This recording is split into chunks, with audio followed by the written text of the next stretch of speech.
You've been too hard on yourself for too long, carrying guilt like a shadow that never leaves, replaying old mistakes like a broken record, believing the lie that you must be perfect to deserve peace.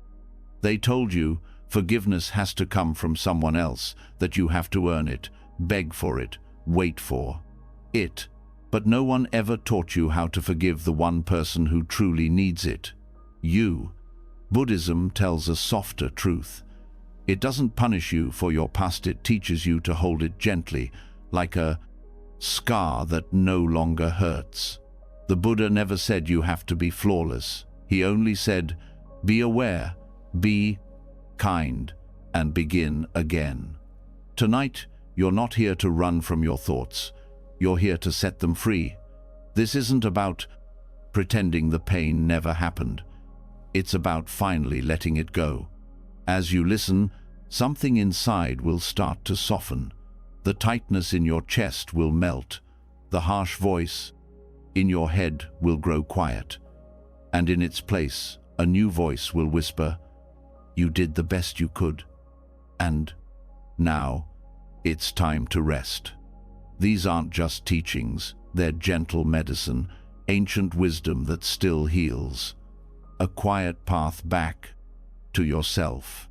So if you're ready to stop punishing yourself, if you're ready to feel light again, if you're ready to forgive the one person you've never been able to, let's begin.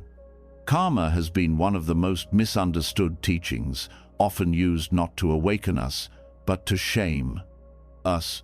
People hear the word and immediately think it means punishment, that their suffering must mean they deserve it, that they're being paid back for something they did wrong. But that's not what karma truly means, not in the words of the Buddha, not in the heart of the teaching. Karma, in its true form, is about cause and effect. That's all.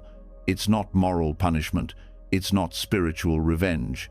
It simply says, what you do, think, and say carries energy, and that energy creates ripples in your life and in the lives of others. That's not a threat, it's a doorway. The reason this becomes dangerous is when people use karma to explain pain. Something bad happens, and you tell yourself, it's my karma, I must have done something to deserve it. And that's where the trap begins. That's when karma becomes a chain. You start blaming yourself not just for your actions, but for your emotions. For being sick, for being sad, for being left. And slowly you lose compassion for yourself because you're convinced that your suffering is your fault. That if something hurts, it must be because you did something wrong. That's not karma. That's internalized shame, dressed up as spirituality. When the Buddha taught about karma, he didn't speak about blame. He spoke about intention. In the Buddha, oldest teachings, karma isn't just action, it's volitional action. That means it's not just what you do, it's what you meant to do, your motives, your awareness. That's why two people can do the same thing and create very different karma, because their hearts are in different places. It's not about what's visible. It's about the consciousness behind the act. So when you start blaming yourself for every hardship, for every loss, you're using karma in a way it was never meant to be used. Karma is not a courtroom. It's not a scorecard. It's a flow of energy, always moving, always able to shift. This misunderstanding gets worse when people believe that guilt is spiritual. That feeling bad means they are becoming better. But guilt, when it's left to grow without understanding, doesn't make you wise. It makes you smaller. It narrows your heart. It disconnects you from others. True Buddhist practice doesn't ask you to feel bad, it asks you to wake up. And waking up doesn't mean judging yourself more harshly. It means seeing clearly. It means realizing when you've caused harm. Yes, but also recognizing when you haven't. And it means not dragging yourself through suffering just to feel like you've atoned.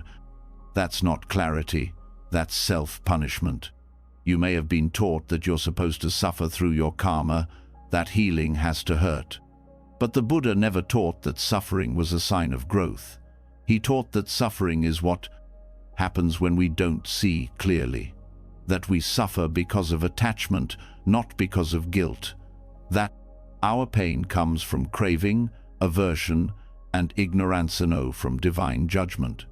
And the moment you begin to see that, the moment you understand where your pain is truly coming from, the healing starts. If you've ever found yourself thinking, everything bad happens to me because I deserve it, know that. This thought isn't spiritual, it's wounding, and it keeps you stuck. It makes you afraid to trust joy, afraid to rest, afraid to love yourself. You become convinced that if you're happy, punishment must be coming, so you self-sabotage, you pull away from what's good, you make yourself small. That's not karma, that's fear. And fear was never the goal. True karma gives you back your power. It says, if your actions shape your life, then you can begin again. You can choose better. You can plant new seeds, starting now. Karma is not here to chain you to the past. It's here to invite you into the present. Every breath, every word, every choice can shift your path. Not because you're trying to cancel out some cosmic debt, but because you finally understand how energy works. And when you act with love, that love returns. When you act with compassion, you become lighter. That is the heart of karma, not fear, but freedom. But here's where the trap deepens. When we feel pain, we start searching for reasons. And when we're spiritual, we often turn to karma as the explanation. We think, I'm anxious because I did something wrong in a past life. I lost this person because I wasn't good enough in a former life. And this can feel comforting at first. It gives us a sense of order in the chaos. But it can quickly become a prison, because now every painful emotion becomes suspect, every setback becomes punishment, and you begin to distrust yourself even more. It's true that karma can ripple through lifetimes, but that's not meant to make you paranoid. It's meant to show you the vastness of your journey, that you're more than just this body, this moment, this version of you. And in that vastness, you're still evolving. You're not being punished for who you are. You're being shaped by experience. And when you hold that truth with tenderness, even the hardest things begin to soften. There's also a danger in taking too much responsibility. When you overown your pain, you start thinking you caused everything. That everything in your life is your fault. But not everything is karma. Some things are just life. Other people's actions, random events, collective patterns. If you try to carry all of it, you'll collapse. So take what's yours, learn from it, but don't carry what isn't meant for you. Don't confuse being spiritual with being self-blaming.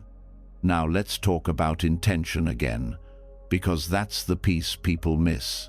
Karma is rooted in intention, not outcome. You could try to help someone and it backfires. You could make a mistake while trying to protect yourself. You could lash out because you were scared. These aren't signs of evil, they're signs of being human. And karma sees that. Karma understands that awareness changes everything. That once you understand what drove your action, you're already becoming someone new. And that shift, that's the real work. That's the healing.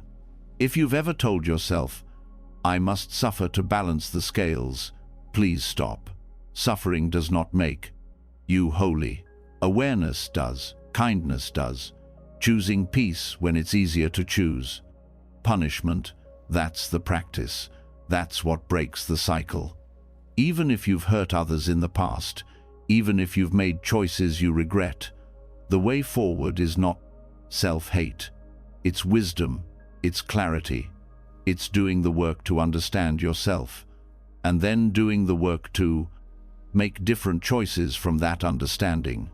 That's how karma works, not through pain, through presence. When you believe karma is about deserving, you live in fear. But when you realize karma is about patterns, you start to relax. You see, it's not about being good enough, it's about seeing clearly. And when you see clearly, you start planting different seeds.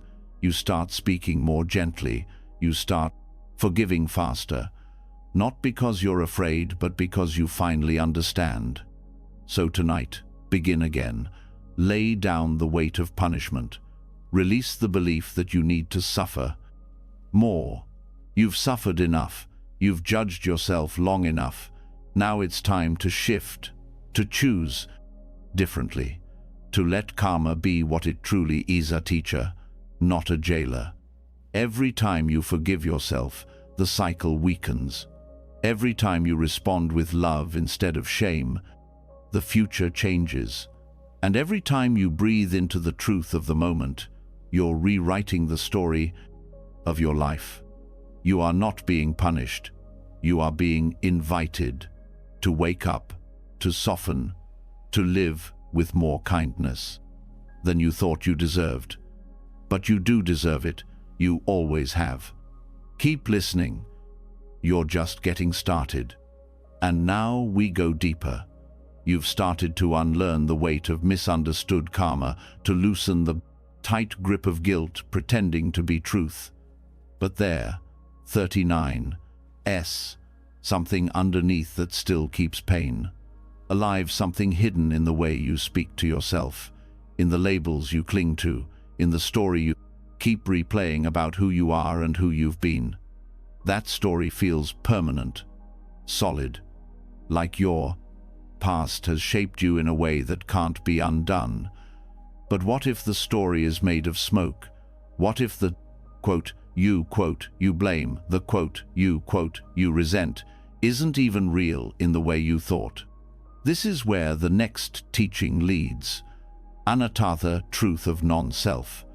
Not a theory, not an abstract idea, but a direct doorway to freedom from shame. Not the kind of freedom that pretends things never happened, but the kind that sees clearly and still chooses compassion.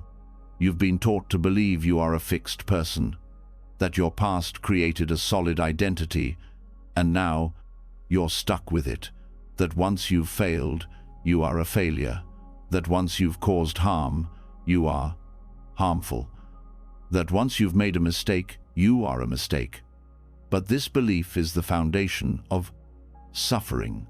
The moment you say, I am this, or I am always that, you're not just describing yourself, you're trapping yourself. You're turning a moment into a lifelong sentence. But Buddhism gently reveals the truth. There is no fixed self to hold all that pain. There is no solid you that has to carry every version of who you've been. When the Buddha spoke about non-self, he wasn't erasing your humanity. He wasn't saying you don't exist. He was pointing to the way we create a false idea of ourselves and then suffer because of it. We say, I am angry, or I am broken. And in that moment, we glue the emotion to our identity. We believe that who we are and what we feel are the same, but they're not. Your thoughts change, your body changes, your emotions rise and fall. Everything that you call you is in motion, and what moves is not fixed. What moves can change. When you see clearly that there is no unchanging self, the shame you've been holding begins to lose its shape, because if the you who made that mistake no longer exists in the same way, then why are you still punishing this moment for a version of yourself that's already gone? Non-self does not mean you. avoid responsibility. It means you take responsibility without turning it into self-condemnation. You see, what happened, you learn.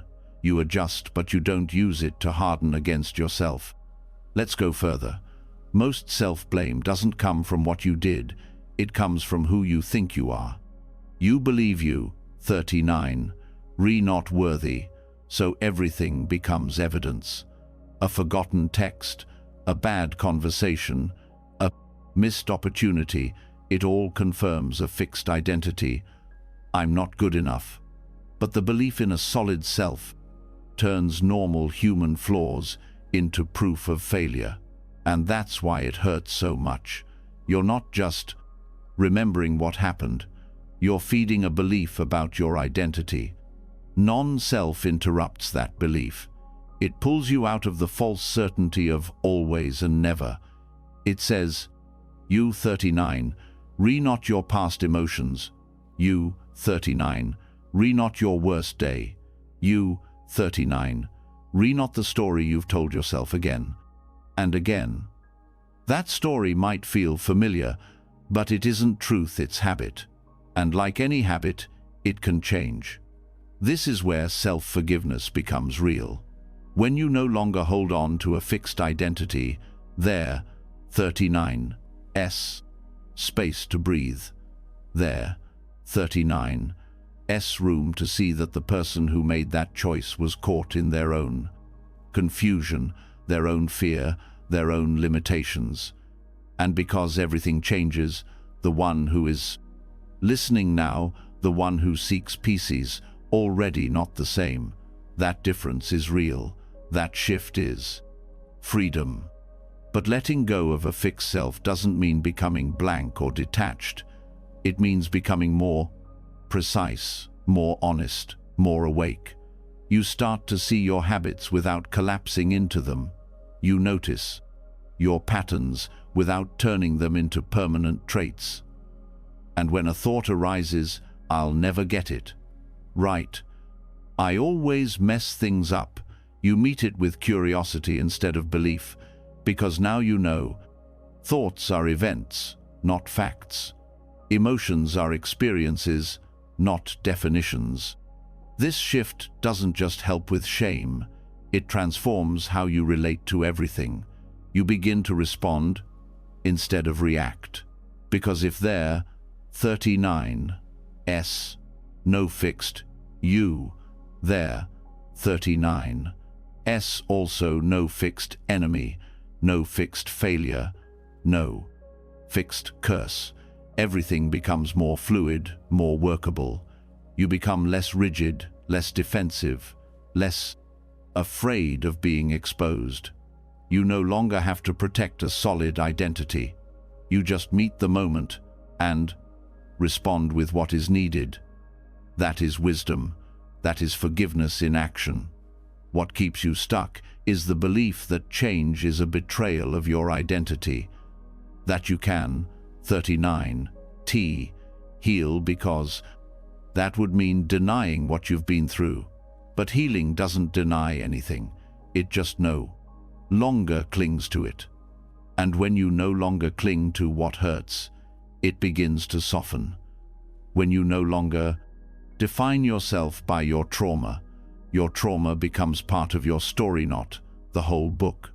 Some people resist this teaching because they think it's too abstract. But look at your own experience. Right now, if you pause and ask yourself, who am I exactly? Can you answer it in a way that doesn't change tomorrow? The answer shifts depending on your mood, your memories, your surroundings, and that's not a flaw. That's freedom. You're not stuck as one version. You're alive. You're moving. You're growing. When you realize there's no fixed you, the part of you that's been clinging to guilt starts to unravel. Because guilt only makes sense when you believe there, 39, one static person to carry it. But if the self is constantly shifting, then the only thing that matters is what you choose next. The person you become by holding on is not the same as the person you become by letting go. And the one who chooses compassion is never the same as the one who chose harm. That's not denial, that's clarity. This also helps with regret. Regret thrives when you believe your past defines you. But if the self is not solid, then your regret is not chained to an identity. It's simply a response to awareness. It can guide you without drowning you. It can point you back to your values without poisoning your heart. And when regret becomes a teacher instead of a jailer, forgiveness happens quietly, without force. Even the voice in your head that criticizes you isn't fixed either. It's a collection of echoes. Things you've heard, fears you've absorbed, moments you never questioned. But voices can change. They do change. And as you continue practicing awareness, that voice becomes softer, more like a reminder, less like a threat. Let's go deeper still. Non-self is not about emptiness in a hollow sense. It's about interdependence. The recognition that everything you are is shaped by causes and conditions. Your fears came from somewhere. Your defenses were learned. Your patterns were shaped. And when you see that, you stop blaming yourself for being shaped. You stop condemning yourself for what was never fully in your control. You didn't choose your childhood. You didn't design your nervous system. You didn't ask for trauma. But you are here now. You are listening. You are understanding. That means you're already different, and that difference matters. Seeing through the illusion of a fixed self doesn't make you weak. It makes you compassionate toward yourself, toward others. Because when you no longer see yourself as a fixed thing, you stop seeing others that way too. You stop holding grudges. You stop labeling people by their worst moments. You stop defining them by how they hurt you. That doesn't mean you forget. It means you soften. And when you soften, healing becomes possible not just for you, but for everyone you meet. This is the quiet power of anatta. It dissolves the heavy armor you've built around your pain. It doesn't ask you to erase your past. It simply says, stop clinging to it. Let it rest. Let it breathe. Let the self you think you are open like a hand instead of closing like a fist. Because when you open, even a little, life moves through you again. The past begins to release its grip. You begin to see yourself not as a fixed point, but as a field of possibilities. Not as a broken statue, but as flowing water, always in motion, always becoming. This is where real forgiveness lives. Not in pretending you've never been hurt, not in denying you ever hurt someone, but in knowing that none of those things can define the mystery of what you are. You are not your name, not your history, not your thoughts or feelings or memories. You are the awareness that notices all of it, and in that awareness, you are already free. So when shame arises, don't fight it, just see it. Don't say, I am ashamed. Say, shame is here. That simple shift breaks the chain. Because the moment you stop identifying with it, you stop feeding it. And what you stop feeding begins to fade. Forgiveness, in this light, is not something you achieve. It's something that happens when the illusion of a solid, unchanging self dissolves. When you stop being at war with yourself, you return to the flow of reality. You rest in what is, instead of clinging to what was. And what is right now is awareness, breath, presence, no shame, no punishment. Just this moment, clean and quiet, waiting to be lived. And now that you've tasted this space, this lightness, this truth, keep going. There's more to see, more to let go, and more to become. Once you stop clinging to who you think you are, something quiet begins to surface. Beneath the labels, beneath the roles, beneath all the stories you've told yourself about your identity, there is something softer, not a blank space, not an emptiness, but a tenderness you may have ignored. A quiet presence, still holding the wounds you forgot to tend to. It's not just about what you've done or who you've been.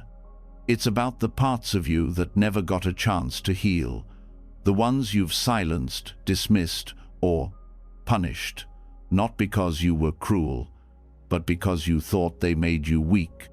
Now that the false weight of a fixed self has started to dissolve, you, 39, were more able to see what was hiding. Underneath it, the child within, the vulnerable, frightened part of you that's been trying to speak for years without words.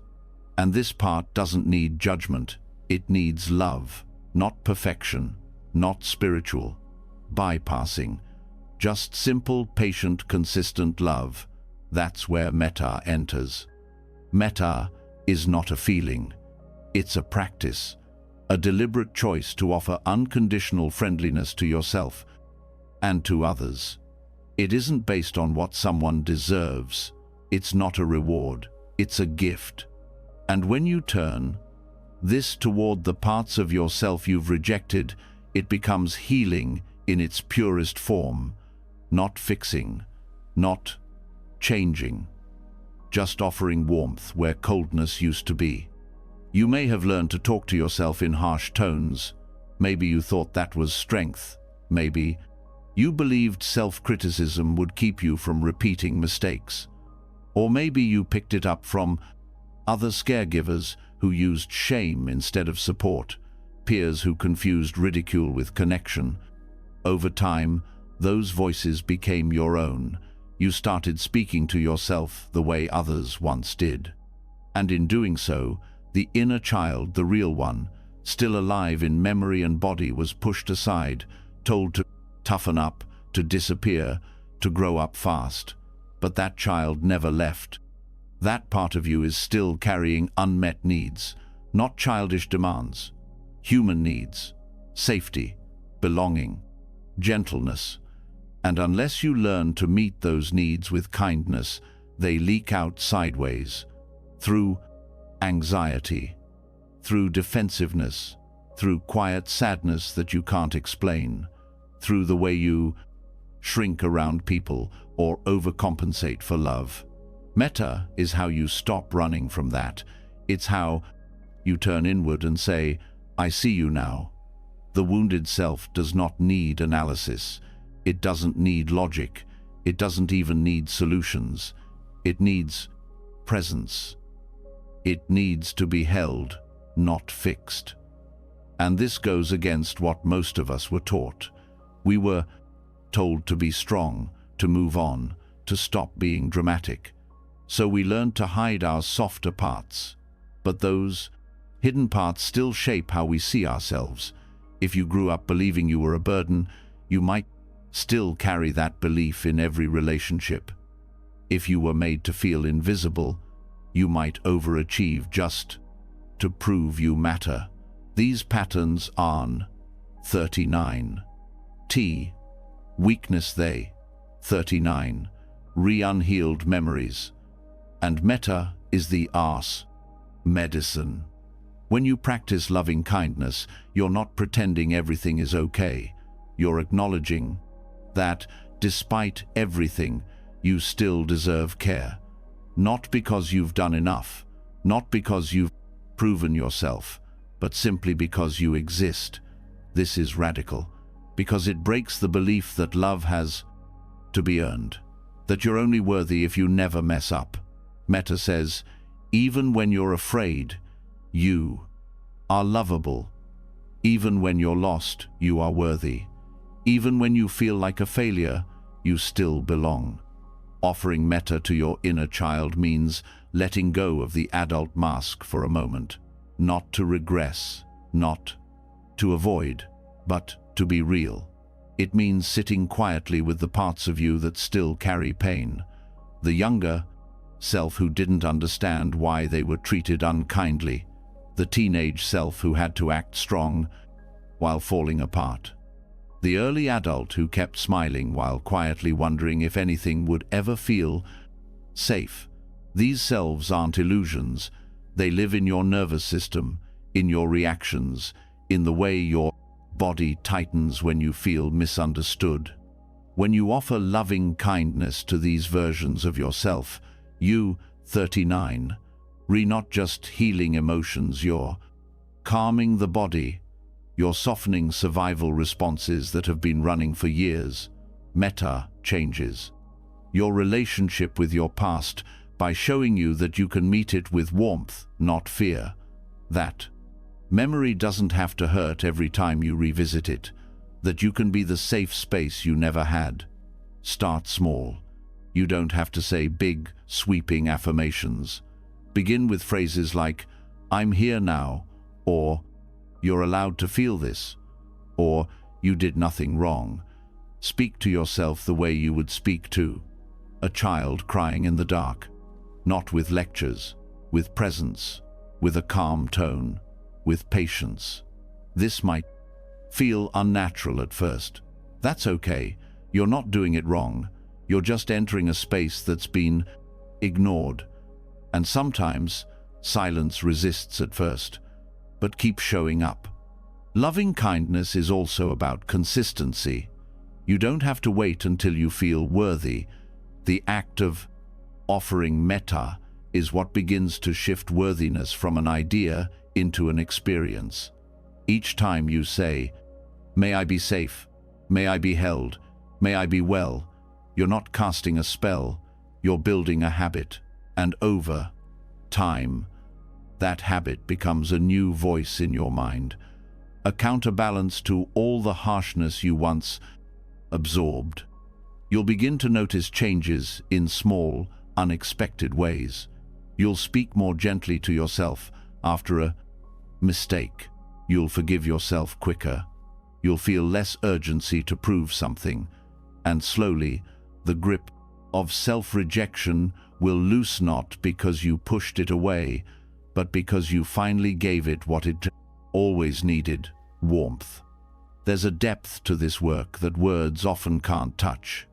Sometimes the body will remember things before the mind does.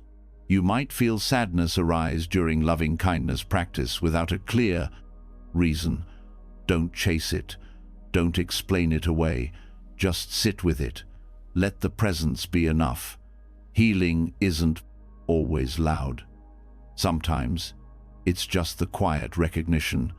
This hurts, and I'm not abandoning myself this time. That's metta in action. The power of this practice is that it makes space for contradiction. You can be both healing and hurting. You can feel both shame and softness. You can carry grief and still grow. Metta doesn't erase the difficult parts. It lets them exist without dominating your identity. You are no longer the child who wasn't seen. You are now the one who sees. That shift, subtle, profound, is what begins to rewrite everything. There will be moments when your old habits come back, when you speak harshly to yourself out of reflex. That doesn't mean the practice isn't working. It means your nervous system is showing you where to pour more love. The goal is not perfection. The goal is returning again and again to kindness, until kindness feels like home. Sometimes people ask, but isn't this just self-pity? The answer is no. Pity looks down. Metta walks beside. Pity keeps you stuck. Loving kindness helps you rise. There's nothing weak about turning toward your pain with compassion. In fact, it may be the most courageous thing you ever do, because it means facing what others ignored. It means showing up for yourself in ways no one else ever did. There's also a misconception that metta is about liking yourself. But liking is an emotion. It comes and goes. Metta is deeper. It's a stance, a posture of care. You don't have to like every part of yourself to Love those parts with presence. Just like a parent doesn't always enjoy their child's behavior, but still wraps them in a blanket when they're crying. That's the level of love we're working with, the kind that stays, even when things are messy. As you continue this practice, you might notice a shift in how you see others too. The more you meet your own inner wounds with compassion, the less reactive you become to other people's behavior. You begin to see that everyone carries pain. Everyone has an inner child. And sometimes, when someone lashes out, they're just protecting a part of themselves that was never loved. This doesn't mean you excuse harm, but it helps you respond without hardening. Metta creates safety, not in the world, but inside. And when you feel safe within yourself, you stop begging for safety from others. You stop bending yourself to be accepted. You stop hiding your truth just to feel enough, because you've finally come home to yourself, not just the parts that shine, but the parts that tremble, the parts that still remember what it felt like to be left behind. Those parts are welcome now. And here's something most people don't know. Your inner child doesn't need you to be perfect. They just need you to be consistent, to show up, to stop leaving, to say, even in silence, I will not abandon you again. Every time you return to loving kindness, you make that promise louder. And one day, the parts of you that used to hide will start to come forward, not with fear, but with trust. That's how healing begins, quietly, in the background, like light slowly filtering into a room you forgot was there. And with that light comes space. Space for rest, space for self-acceptance, space to no longer need fixing, because you finally understand. What needed healing wasn't brokenness, it was neglect. And now that neglect is over. You're here. You're listening. You're learning to love the parts of you that were always waiting for this moment. That's enough. And from here, the path only opens wider. When you begin meeting the forgotten parts of yourself with loving kindness, something starts to shift. The shame doesn't vanish, but it softens. The harshness doesn't disappear, but it loses its sharp edge. You start to feel moments of peace, not because everything is resolved, but because you're no longer running from yourself. That deep self-acceptance creates space, but in that space, something else quietly rises. Memory. Some memories return like whispers, others hit like waves. They don't ask for permission. They show up when you feel safe enough to finally feel. And this is where many people get stuck. They think to forgive, they have to forget. That healing means erasing, that peace means silence. But real healing is not forgetting. It's learning to hold what happened with presence instead of pain. Mindfulness doesn't erase the past, it helps you carry it differently. So many people try to heal by pushing things away. They bury the memory. They pretend it didn't matter. They call it letting go, but underneath they're just avoiding. And avoidance is exhausting. It keeps the wound alive beneath the surface. It shows up in your body, your reactions, your relationships. Until you face the memory directly with softness, with breath, with presence, it keeps holding power over you. Mindfulness is not about controlling your thoughts. It's not about stopping the memory from coming back. It's about meeting it in a new way, without judgment, without panic, without believing the story that the memory defines who you are. When a difficult moment from the past rises, mindfulness invites you to feel it without becoming it, to observe without identifying, to breathe instead of react. This is one of the most misunderstood aspects of healing. People think if they remember what hurt them, they're not moving forward. They believe that remembering is the same as being stuck. But memory itself is not the problem. It's what we attach to it. It's how we interpret it. When you meet memory with mindfulness, you're not trapped in the past. You're freeing yourself from its grip, because now you're seeing it clearly, without the noise.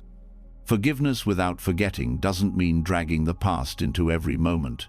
It means seeing your past clearly enough that it no longer blinds you. You begin to separate what happened from what you've added. The shame, the labels, the conclusions, those were layers built afterward. And mindfulness gently peels those layers back.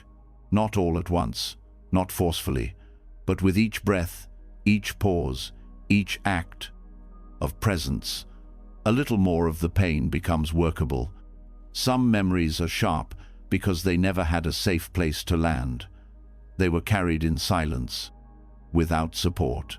And when the mind feels unsafe, it traps those memories in patterns of fear. That's why certain thoughts trigger your body. That's why old moments feel fresh, even after years.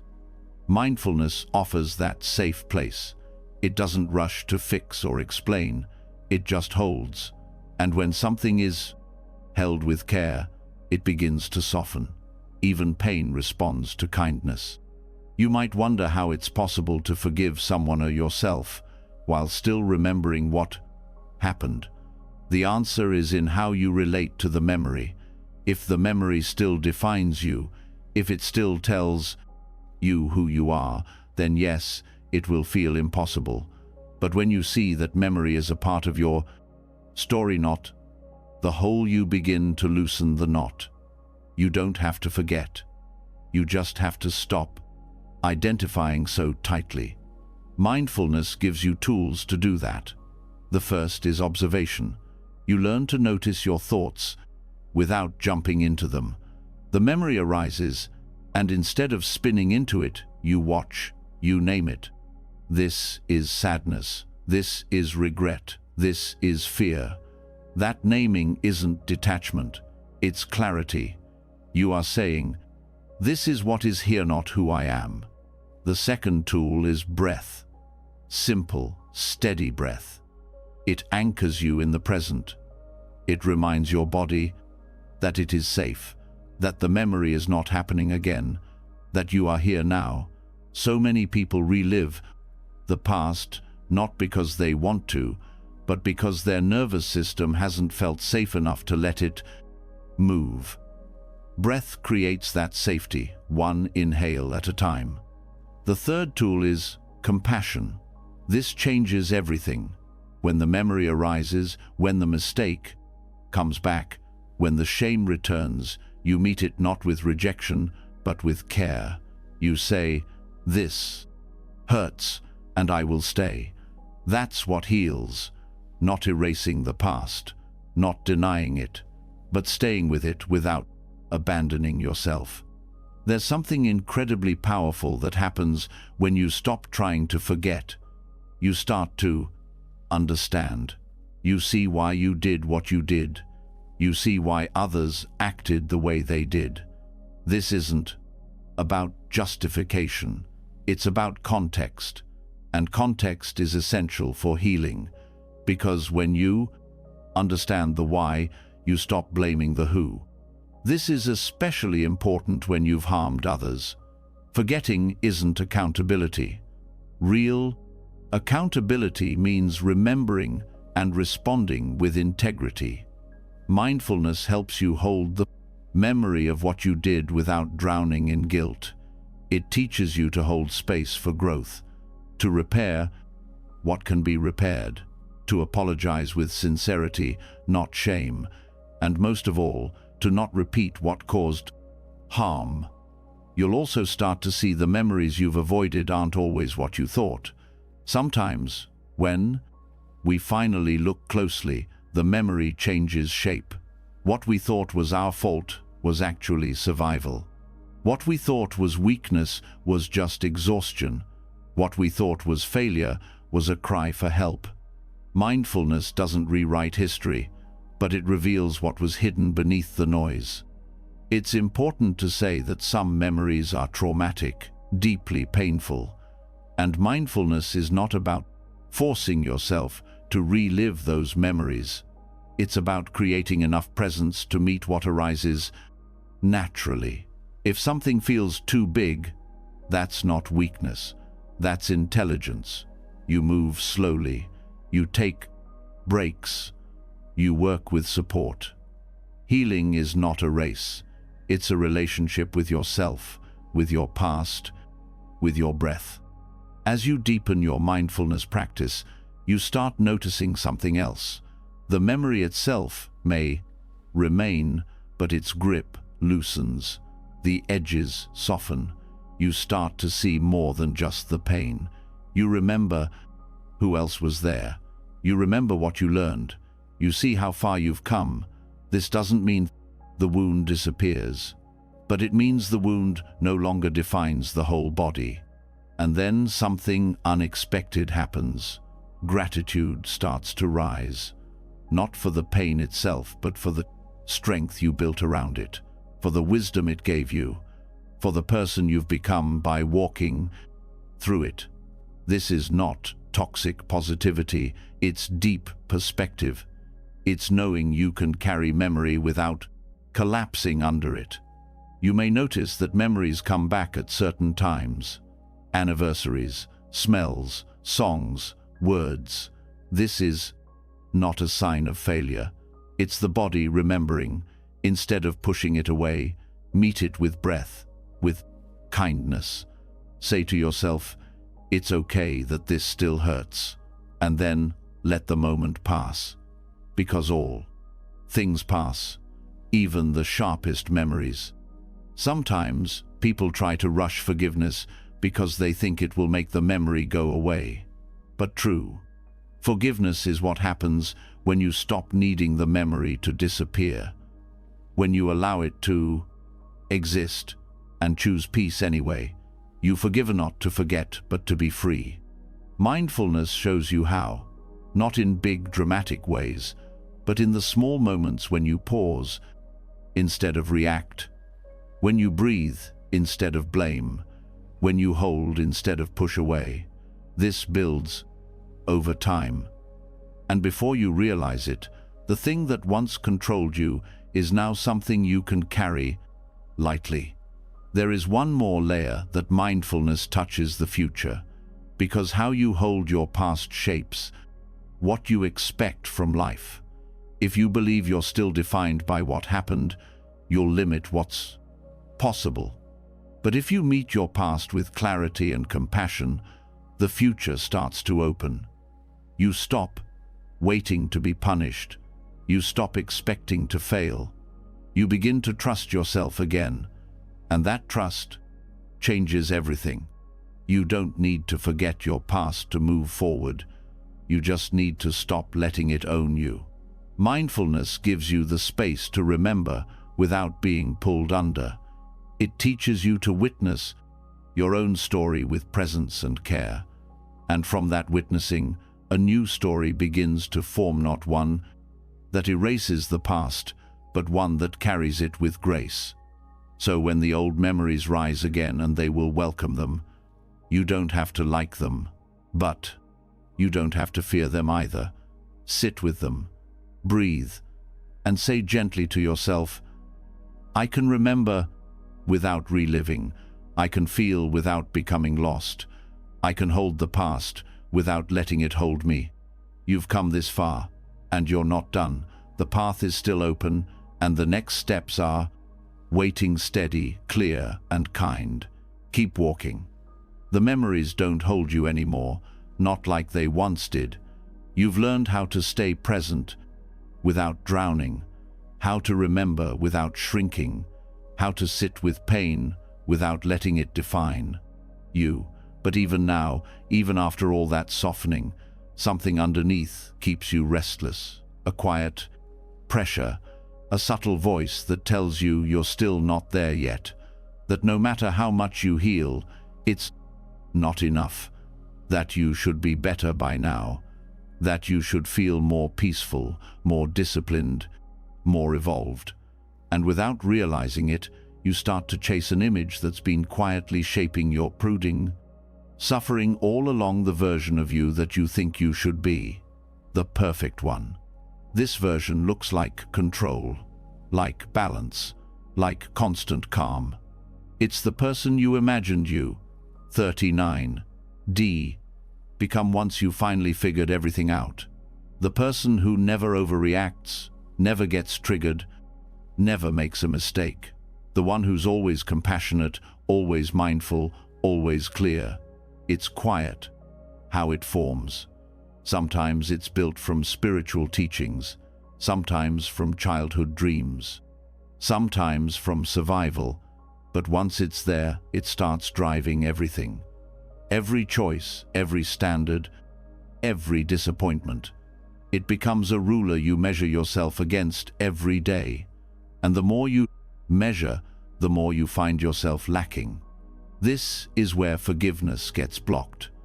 Because as long as you're comparing yourself to who you should be, there's no room to accept who you are. The present version of you becomes something to tolerate or fix, not something to care for. Your mistakes feel bigger, your progress feels slower, your emotions feel like failures. And without even realizing it, you're not trying to forgive yourself, you're trying to replace yourself, to become someone else entirely. That pressure isn't just tiring, it's damaging. It tells you that if you fall short of the ideal, you're not worthy. That love is conditional. That peace has to be earned. That until you become the ideal version of yourself, you're not allowed to rest.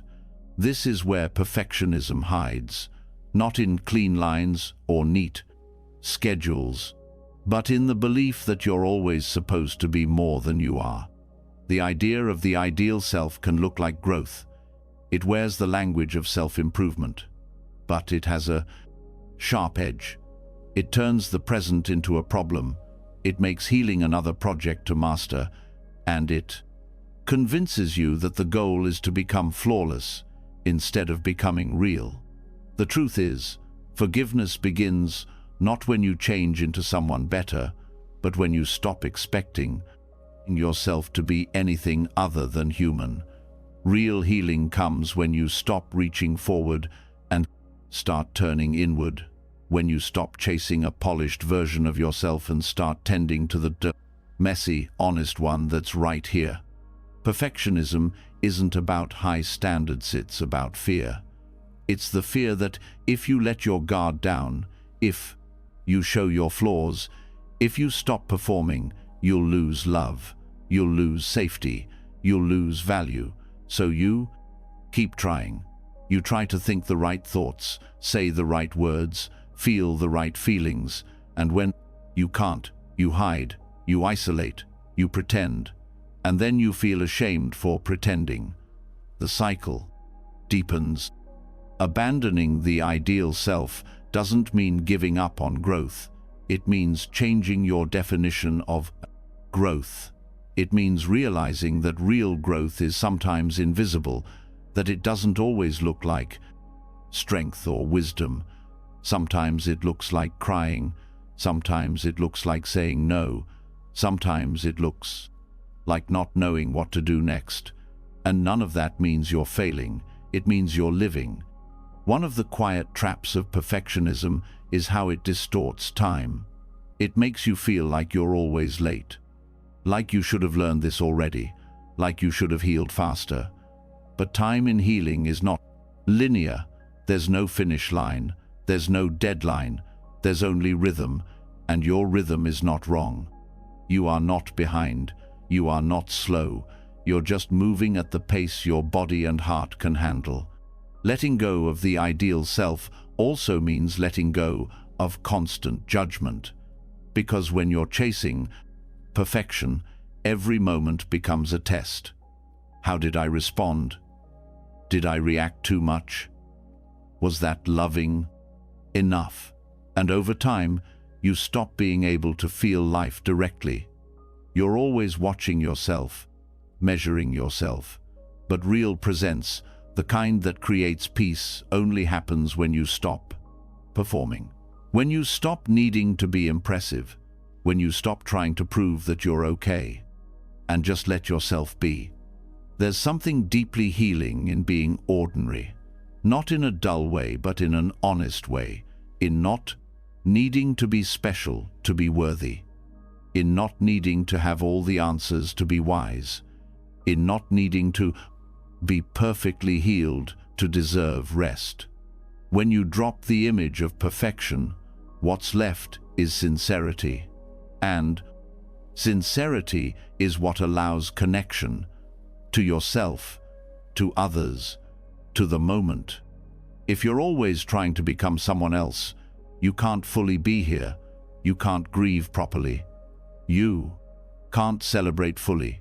You can't feel deeply, because everything is filtered through the question, is this how I'm supposed to be? But there is no supposed to be. There is only what's true, what's real. And when you stop comparing that to an ideal, you start to find peace. The body holds the ideal too. In the way you tense when you feel judged. In the way you collapse when you feel like you failed. In the exhaustion you carry from trying so hard to be better. Letting go isn't just a mental shift. It's a full body release. It's the exhale after years of holding your breath. It's allowing yourself to be seen, not when you're perfect, but when you're honest. Forgiveness becomes possible when you see yourself without the lens of the ideal. When you look at your younger self, not through criticism, but through compassion. When you remember what you were trying to protect, what you didn't know, what you were hoping for, what you were afraid of. And instead of saying, I should have known better, you say, that was hard, and I see now. The ideal self is often shaped by fear. The fear of rejection, of not being loved, of being too much or not enough. But those fears lose power when you face them directly, when you admit them, when you say, I'm scared, instead of pretending to be unaffected. That honesty dissolves the need to be ideal, because you realize you don't need to be fearless to be whole, you just need to be real. Even in spiritual practice, the ideal self can take over. You start thinking you always need to be calm, always compassionate, always centered. But spirituality is not about being above your emotions. It's about meeting them with presence. The goal is not to be untouched by life. It's to be open to life, to feel everything and still remain kind. Letting go of the ideal self also changes how you relate to others. You stop projecting your shame onto them. You stop judging them for not meeting impossible standards. You allow them to be messy too. And in that shared humanness, connection deepens. You laugh more. You forgive faster. You feel safer, not because people are perfect, but because perfection is no longer the goal. There's grief in letting go of the ideal self, because it held your hopes, it carried your longing, it made you feel like if you just worked hard enough, you'd finally feel safe. So when you release it, there's sadness, there's confusion. Who am I without this image? What happens if I stop trying to become that version of me? What happens is freedom. Because the truth is, you were never meant to become the ideal. You were meant to be fully alive. And being alive means being in process, not finished, not flawless, just real. Forgiveness grows in that space. In the space where you no longer ask yourself to be anything other than human. In the space where you see clearly what you are and still choose to stay. This is not settling, it's softening. It's no longer turning your growth into a punishment. It's no longer making your self-worth depend on your performance. It's resting, even when things aren't fixed. It's Loving yourself while you, 39, still healing. That's the root of all forgiveness. You may still have moments where you try to perform, where you chase the old ideal. That's okay. You don't have to get it right all the time. Just notice, breathe, return. Every time you choose honesty over perfection, you deepen your healing. Every time you speak kindly to yourself in your imperfection, you break the old pattern. You're not here to be impressive. You're here to be free. You're not here to earn peace. You're here to live it. And that begins not when you become the person you always wanted to be, but when you finally accept the one you already are.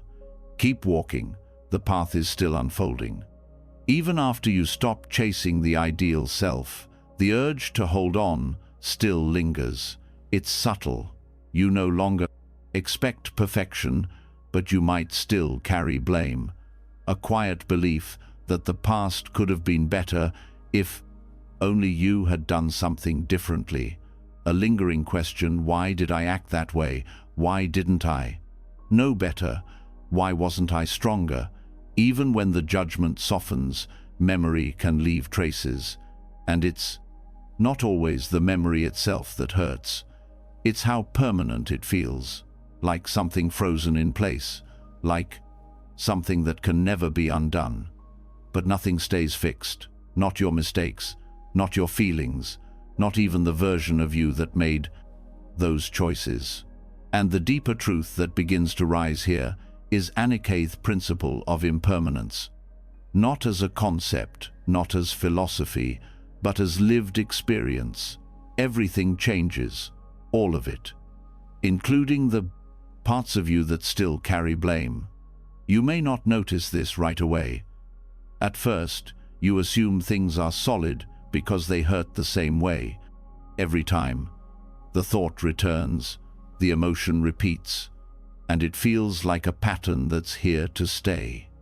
But what mindfulness begins to reveal, and what soft self-honesty confirms, is that even the deepest pain moves, even regret shifts, even shame doesn't hold its shape forever. What keeps these feelings alive isn't their nature, it's your resistance. The way you rehearse them, the way you fear them, the way you try to make them mean something final. Anika reveals another way, not through avoidance, not through denial, but through presence, through simply noticing that everything in you is already changing, all the time. The breath flows in, then out. Thoughts arise, then fade. Emotions swell, then fall. This isn't weakness, it's the nature of all things. And the more deeply you see this, the more gently you begin to treat yourself. Because how can you blame something that's already moved on? Self-blame often feels permanent because we cling to the story. We repeat the details. We define ourselves by them. We assume the emotion we felt then is still the same now. But the truth is, the moment is gone. The you who acted, who froze, who didn't know what to do, that version no longer exists. They're a memory. They've been changing with every breath since. You are not the same person, even if the judgment tries to follow. What makes this hard to accept is that the mind wants certainty. It wants to hold something still, even if it hurts. It believes that by repeating the story, it's protecting you. But all it's doing is freezing your compassion.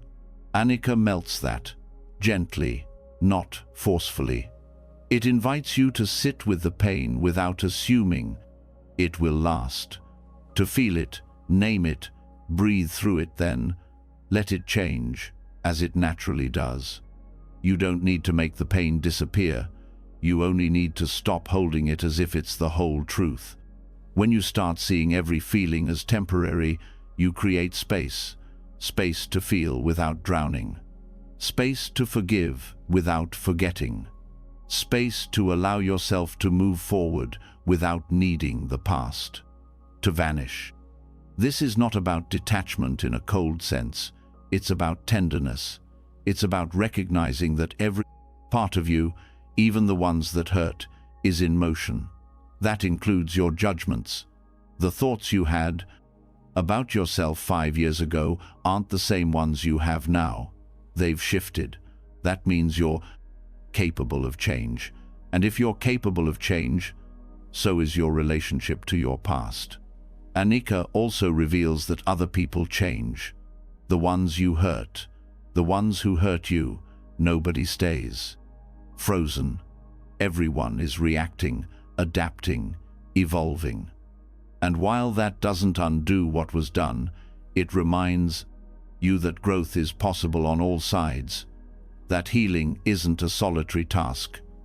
That time, when met with awareness, can soften even the sharpest wounds. There's a deep relief in understanding that impermanence is not something you have to force. It's happening already, whether you notice it or not, whether you try to speed it up or not. What mindfulness does is allow you to witness it, to stop resisting what's already in motion. That includes forgiveness. You don't have to push it, you just have to make room for it.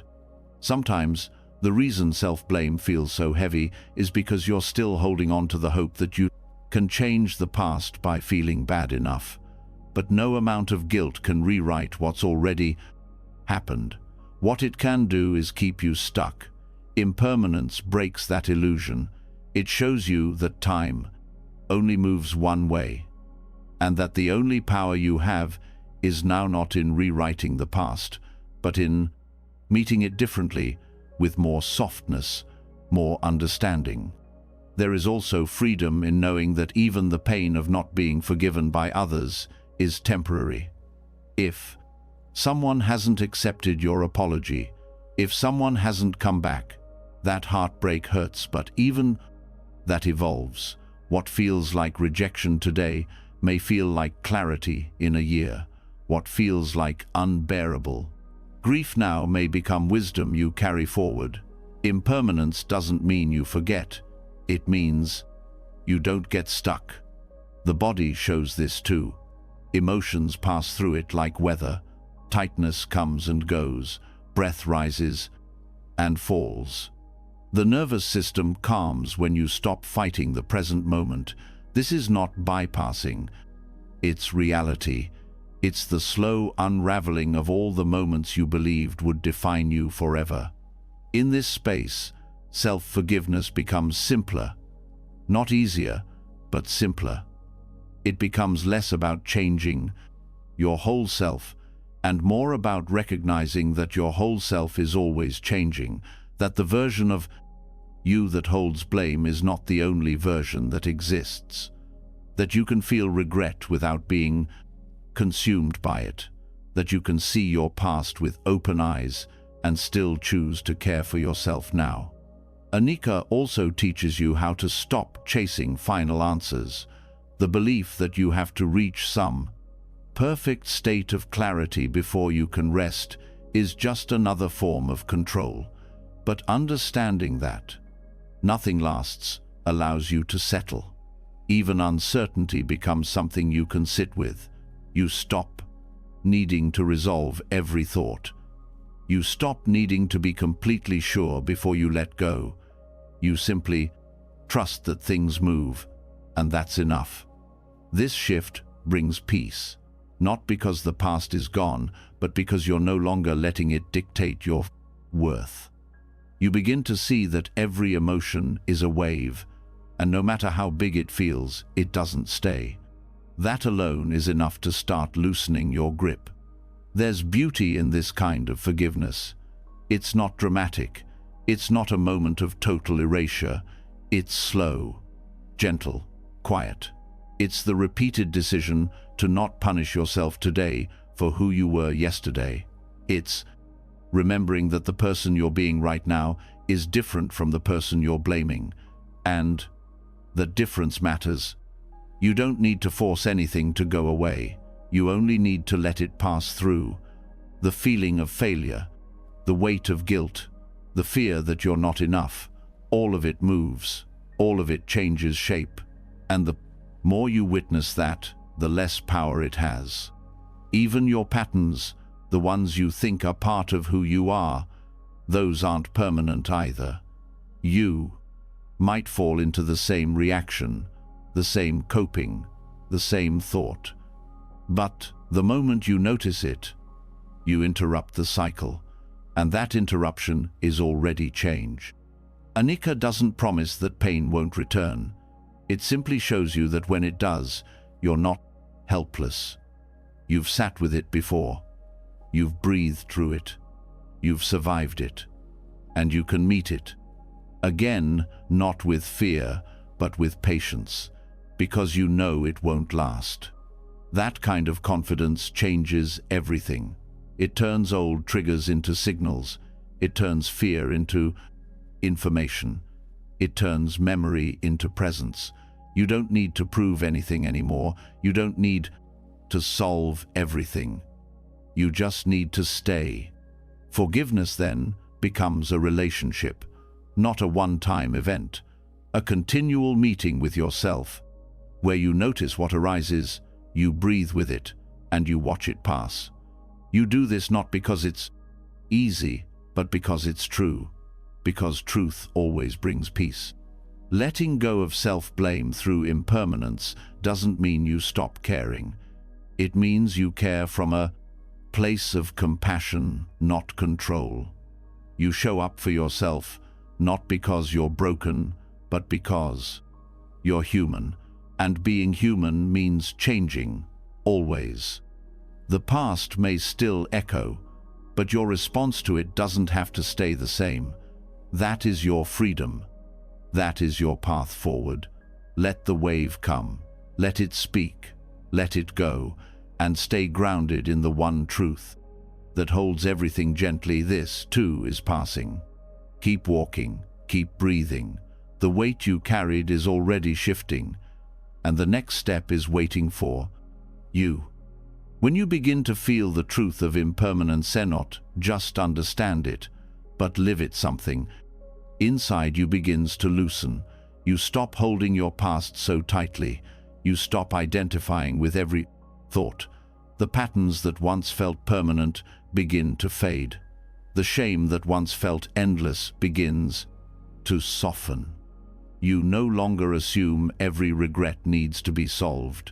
You just start being with what is, and that's what changes everything. But as the grip of self-blame weakens, something deeper begins to rise.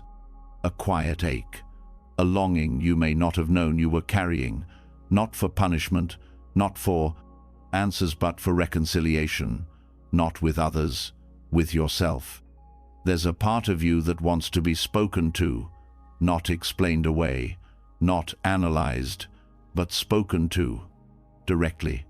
A part that needs to hear what no one ever said, what you've never fully said to yourself. An apology not out of guilt, but out of care. Not because you need to condemn yourself, but because you've started to understand yourself.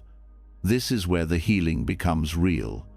When regret turns into relationship, when memory meets presence, when pain becomes something you can honor, not to feed it, but to finally let it rest. In Buddhist traditions, repentance ceremonies are not built around shame. They're built around acknowledgement. The act of bowing, chanting, confessing, it's not punishment. It's release. A way to turn toward the truth with humility, clarity, and compassion. It's a recognition that no one escapes imperfection, that all of us cause harm, knowingly and unknowingly, that the human experience is shaped by forgetfulness, confusion, fear, and yet, through awareness and sincerity, we can begin again. That spirit is what you bring now, not into a temple, but into your own heart. You don't need robes or incense to create a space of healing. You only need your attention, your willingness, and your honesty. The ritual is not about performance. It's not about doing it right. It's about meeting yourself fully without defense. You've spent years surviving, years trying to be better, more worthy, more whole. This moment is different. It's not about changing anything. It's about honoring what has been carried and offering it space to be seen, felt, and released. Start by choosing a quiet place, not because silence is required, but because this act deserves intention. Let this be a moment outside the noise of daily life, a space where you don't rush, where nothing needs to be accomplished. You are not here to fix yourself. You are here to speak from the heart. Begin by sitting, not with perfect posture, just with presence. Let your body settle. Feel your breath. Let yourself arrive. You can begin the ritual with a simple phrase, "I am here now." That sentence may seem small, but it carries everything. It means you've stopped running, you've stopped avoiding, you've come back to witness what's been waiting.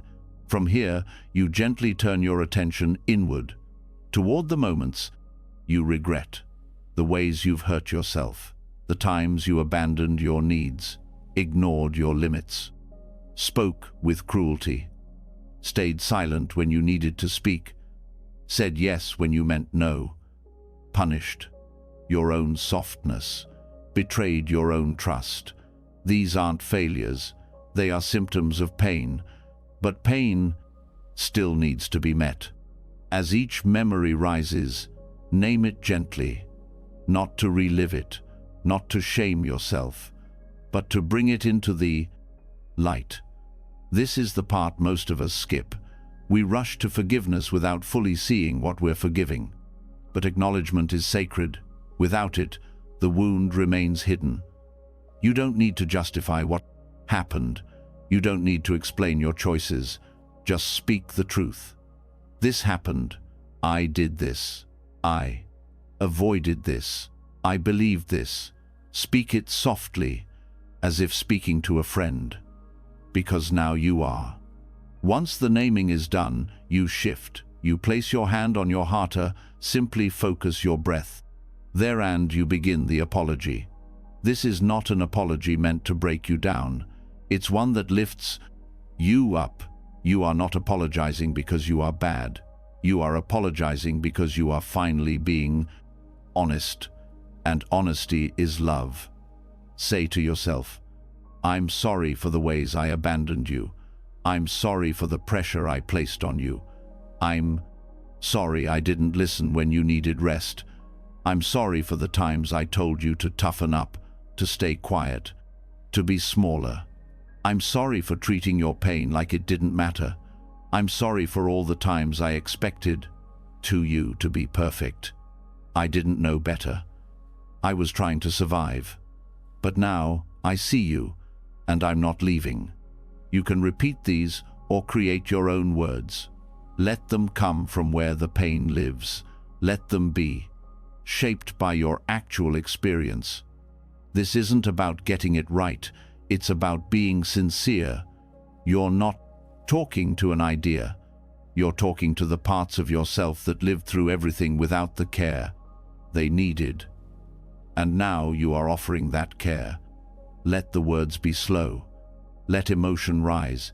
You don't need to hold it back. You don't need to stay composed. If tears come, they are part of the ritual. If silence comes, it is part of the ritual. Nothing needs to be pushed away. You are not performing healing. You are embodying it. After the apology, take a moment to breathe. Stay connected to your heart. Feel what it's like to speak this way to yourself. You may feel grief, relief, numbness. All of it belongs. There's no correct reaction. There is only presence, and presence is enough. From here, offer yourself a vow, not a promise of perfection, a commitment to stay, a gentle intention. You might say, "I will speak more kindly. I will rest when I need rest. I will listen when my heart feels tight. I will treat myself with the same compassion I offer others. I may forget. I may fall back into old patterns, but I will return again and again. These words matter because they mark a shift. They say the past is seen, honored, released, not erased but transformed.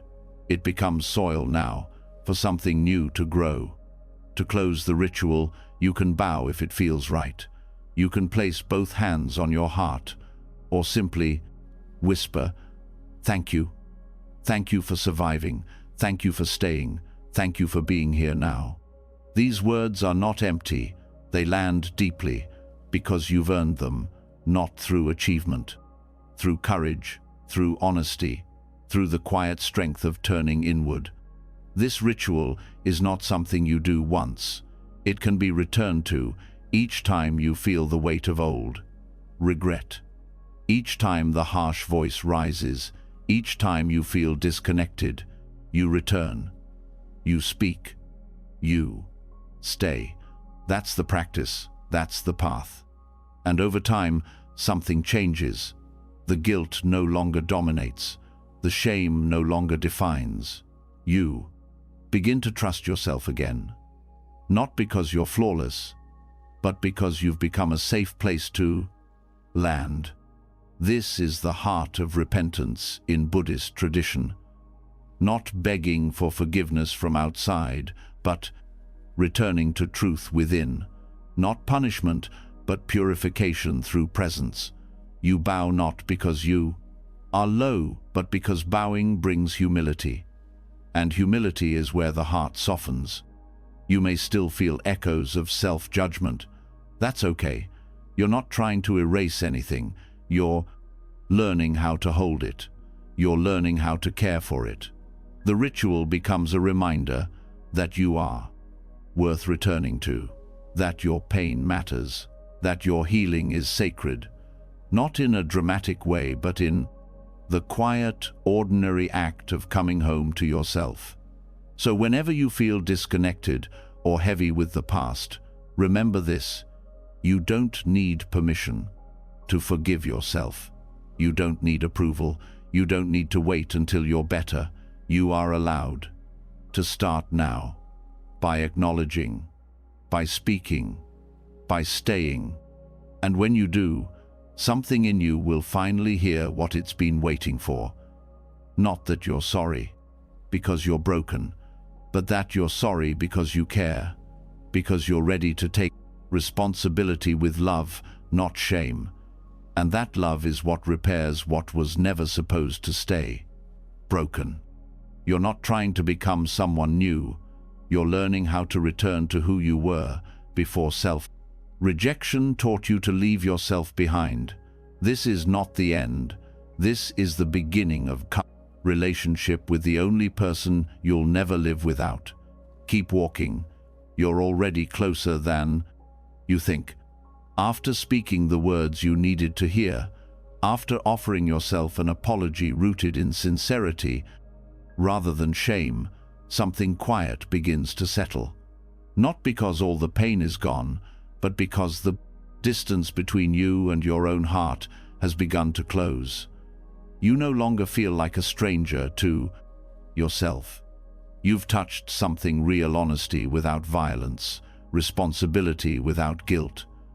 But even after the ritual, even after release, there are patterns that linger. Not because you, 39, redoing something wrong, but because the mind is used to circling back. Even when you, 39, soften toward yourself, even when you've begun to repair trust, the pull towards self-loathing can return like a reflex. Not all wounds leave loudly. Some become habits. This is where the inner cycle becomes visible. The repetition of thought, the loop of emotion, the return to judgment even after clarity. In Buddhist teaching, samsara is the cycle of birth and death, of craving and clinging, of ignorance and suffering. But samsara isn't 39, just external. It, 39. Not just something you escape after lifetimes of spiritual work. Samsara lives in the mind, in your emotional habits, in the way you return to the same self-defeating thoughts even after learning better. The same blame, the same fear, the same internal punishment that repeats, not because it's true, but because it's familiar. These loops can be subtle. You begin with a neutral feeling, then a thought arises that whispers, quote, "You should have done more," quote, or, quote, "You always mess things up," quote. That thought triggers tension, maybe a drop in the chest or a tightening in the throat. The body remembers the old story. You go quiet, withdraw, disconnect. Then the self-talk begins again, quote, "Why am I like this?" quote. Now shame arrives, wrapped in a false sense of clarity. But it's not clarity, it's the same loop, a samsaric spin in the mind that creates the illusion of truth simply because it, 39, repeated. What makes these cycles powerful is not their content but their speed. They happen quickly, often beneath your full awareness. And so they create suffering, not because they are accurate, but because they go unexamined. The longer they go unnoticed, the deeper the groove becomes in the mind. This is the personal samsarathi inner wheel of thought, emotion, reaction that traps you in old identities. Even if your external life changes, the internal loop keeps you stuck. Breaking the loop doesn't start with fighting the thoughts. It begins with presence, with slowing down, enough to notice what's happening as it's happening. This is not passive. It's the most powerful interruption you can offer. You don't have to force yourself to think positively. You don't have to pretend to love yourself in moments when you don't. You only need to see, to say inwardly, "This is a loop." That seeing creates space. And in that space, the cycle weakens. Most people believe they have to change the content of their thoughts to heal, but transformation happens when you change your relationship to the thoughts. When you stop believing that every judgment is a fact. When you stop following every mental narrative like it's a map. Samsara within thrives on identification, on the belief that if the mind says you're unworthy, it must be true. Mindfulness disrupts that by creating just enough distance to say, "This is what I'm thinking, this is what I'm feeling." And that gap is where freedom begins. One common pattern in the inner samsara is the belief that self-loathing is useful, that being hard on yourself will make you better, that if you feel bad enough, you, 39, stop making mistakes. But pain does not always teach wisdom. More often, it just teaches fear. Self-loathing creates a false sense of control. You feel powerless about the past, so you punish yourself now to feel like you, 39, redoing something. But that's not justice. That's repetition. The loop becomes even stronger when it disguises itself as insight. You reflect on a past choice and say, "I finally see how terrible I was." But true insight doesn't create paralysis, it creates movement. If your realization leads to more self-hate, it's not insight, it's the loop playing a new tune. Real understanding opens the heart, it doesn't close it. Another trap in the cycle is performance. You might feel good for a while, then make a small mistake, and immediately the thought returns. You're back to square one. As if healing has to be linear, as if progress is invalidated by imperfection. But that's the samsara, again making one moment define your entire path. Making a single breath of discomfort erase months of care. The loop doesn't respect truth. It only knows how to repeat. That's why you can't argue with it. You have to step out of it. Presence interrupts the pattern without aggression. You don't shame yourself for having the thought. You don't panic when the emotion comes back. You meet it like a traveler who's been here before. You say, I know this path. I've walked it. I can choose differently now. That choice might be small. Taking a proplokes, breath, naming the pattern, putting a hand on your chest, sitting still instead of reacting. These seem like small things, but inside the samsaric cycle, they're revolutionary. Understanding that samsara exists internally also shifts how you see your past. The younger version of you who made that choice, who hurt someone, who froze or acted impulsively, maybe they weren't evil.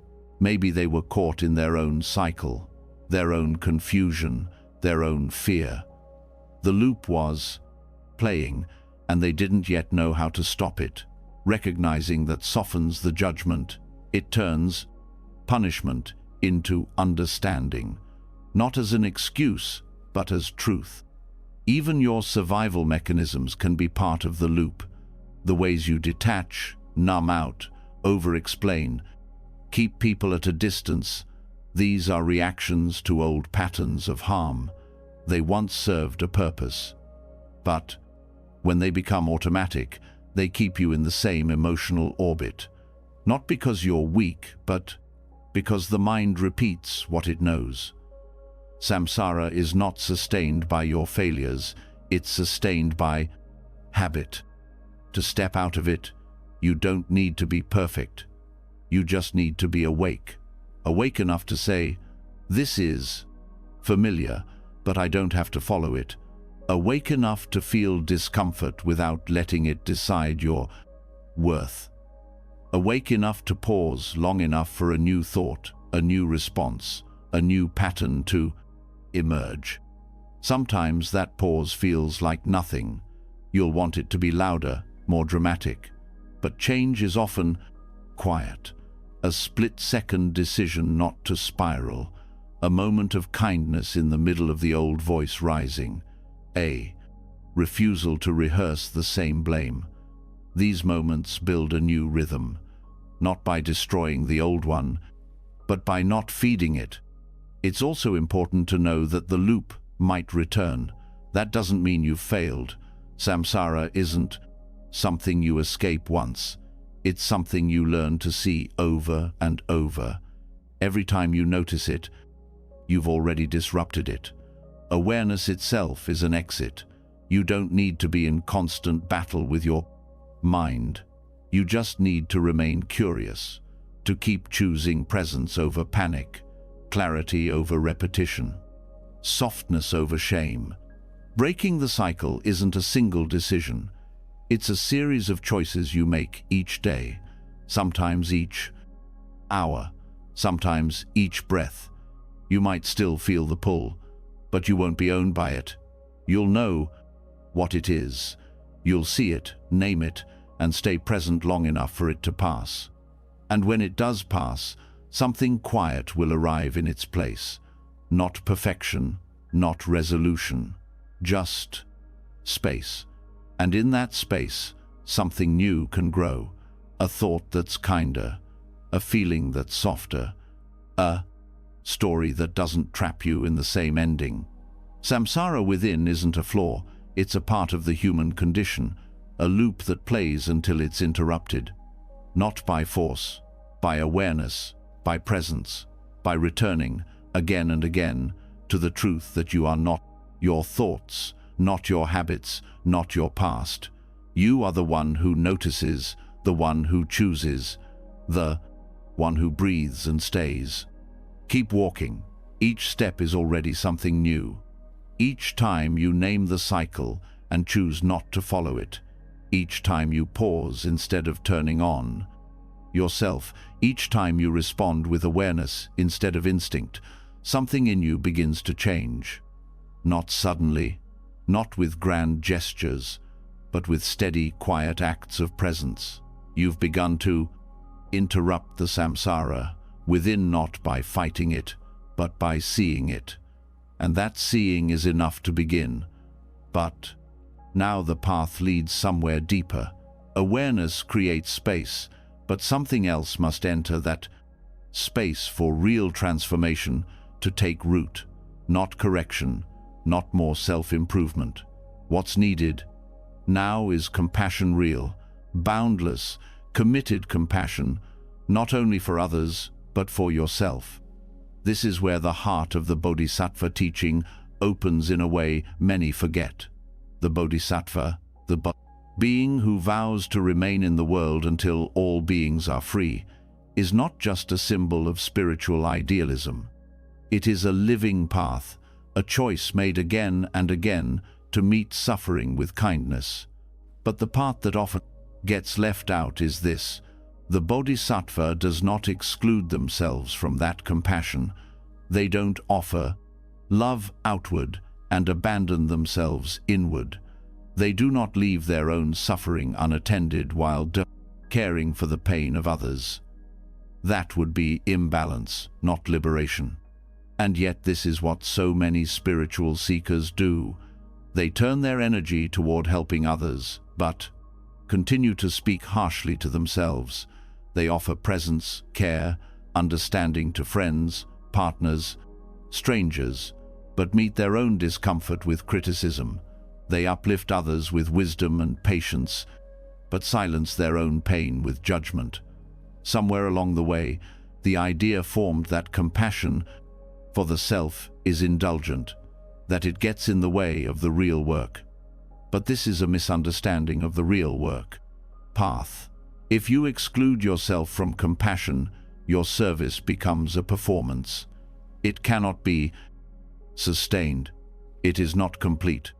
The bodhisattva's vow is rooted in interconnectedness. There is no separation between the one who serves and the one who suffers.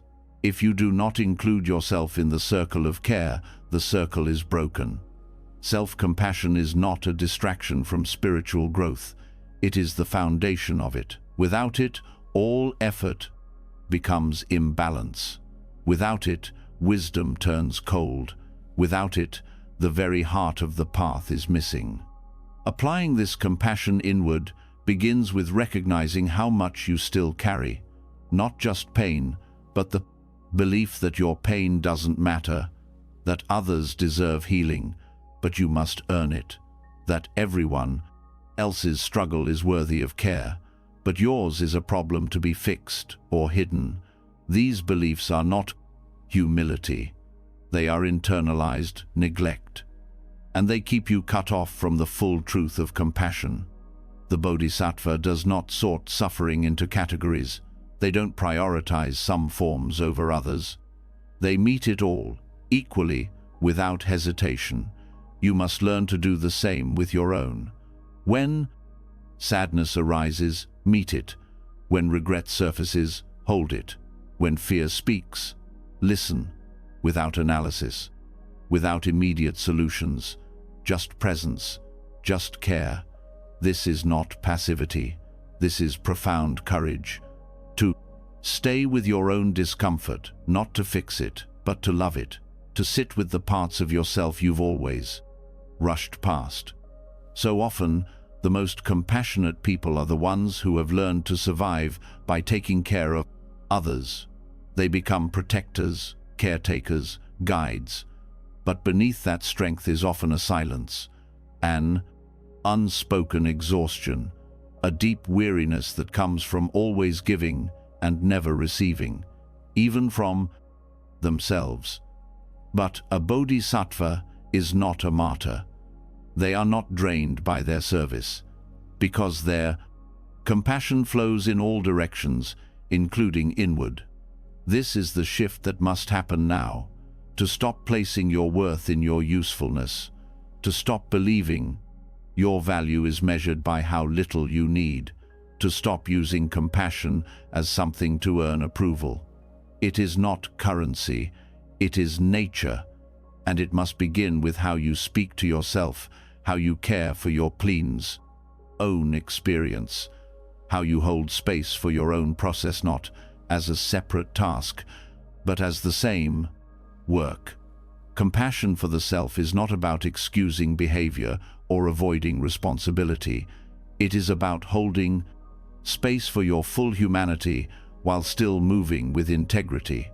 When you make a mistake, you acknowledge it without cruelty. When you fall into fear, you don't belittle yourself. When you feel lost, you don't rush to fix it. You stay, you listen, you offer the same presence you would give a suffering child, a frightened friend, a grieving stranger. No less, no different. This kind of compassion transforms everything. It begins to shift how you recover from pain. You stop spiraling into shame. You stop making every hard moment into a personal failure. Instead, you see pain as a natural part of the path. You meet it with breath, with stillness, with care. The same way a bodhisattva would approach another's heartbreak, you begin to approach your own. To live this way requires practice. It doesn't happen just because you understand it. You must remind yourself daily, I am not outside the circle of care. I am not the exception. I am not the one person who doesn't deserve softness. And you must act in alignment with that truth. Not just think it. Speak kindly. Rest fully. Stop apologizing for your needs. Set boundaries that honor your nervous system. These are not luxuries. They are devotion. Even when you feel unworthy, especially then, return to the practice. Compassion is not a reward. It is a response. You are not offering it because you've earned it. You are offering it because suffering is here, and suffering, wherever it arises, is always worthy of care. You may still struggle with this. Old voices may rise.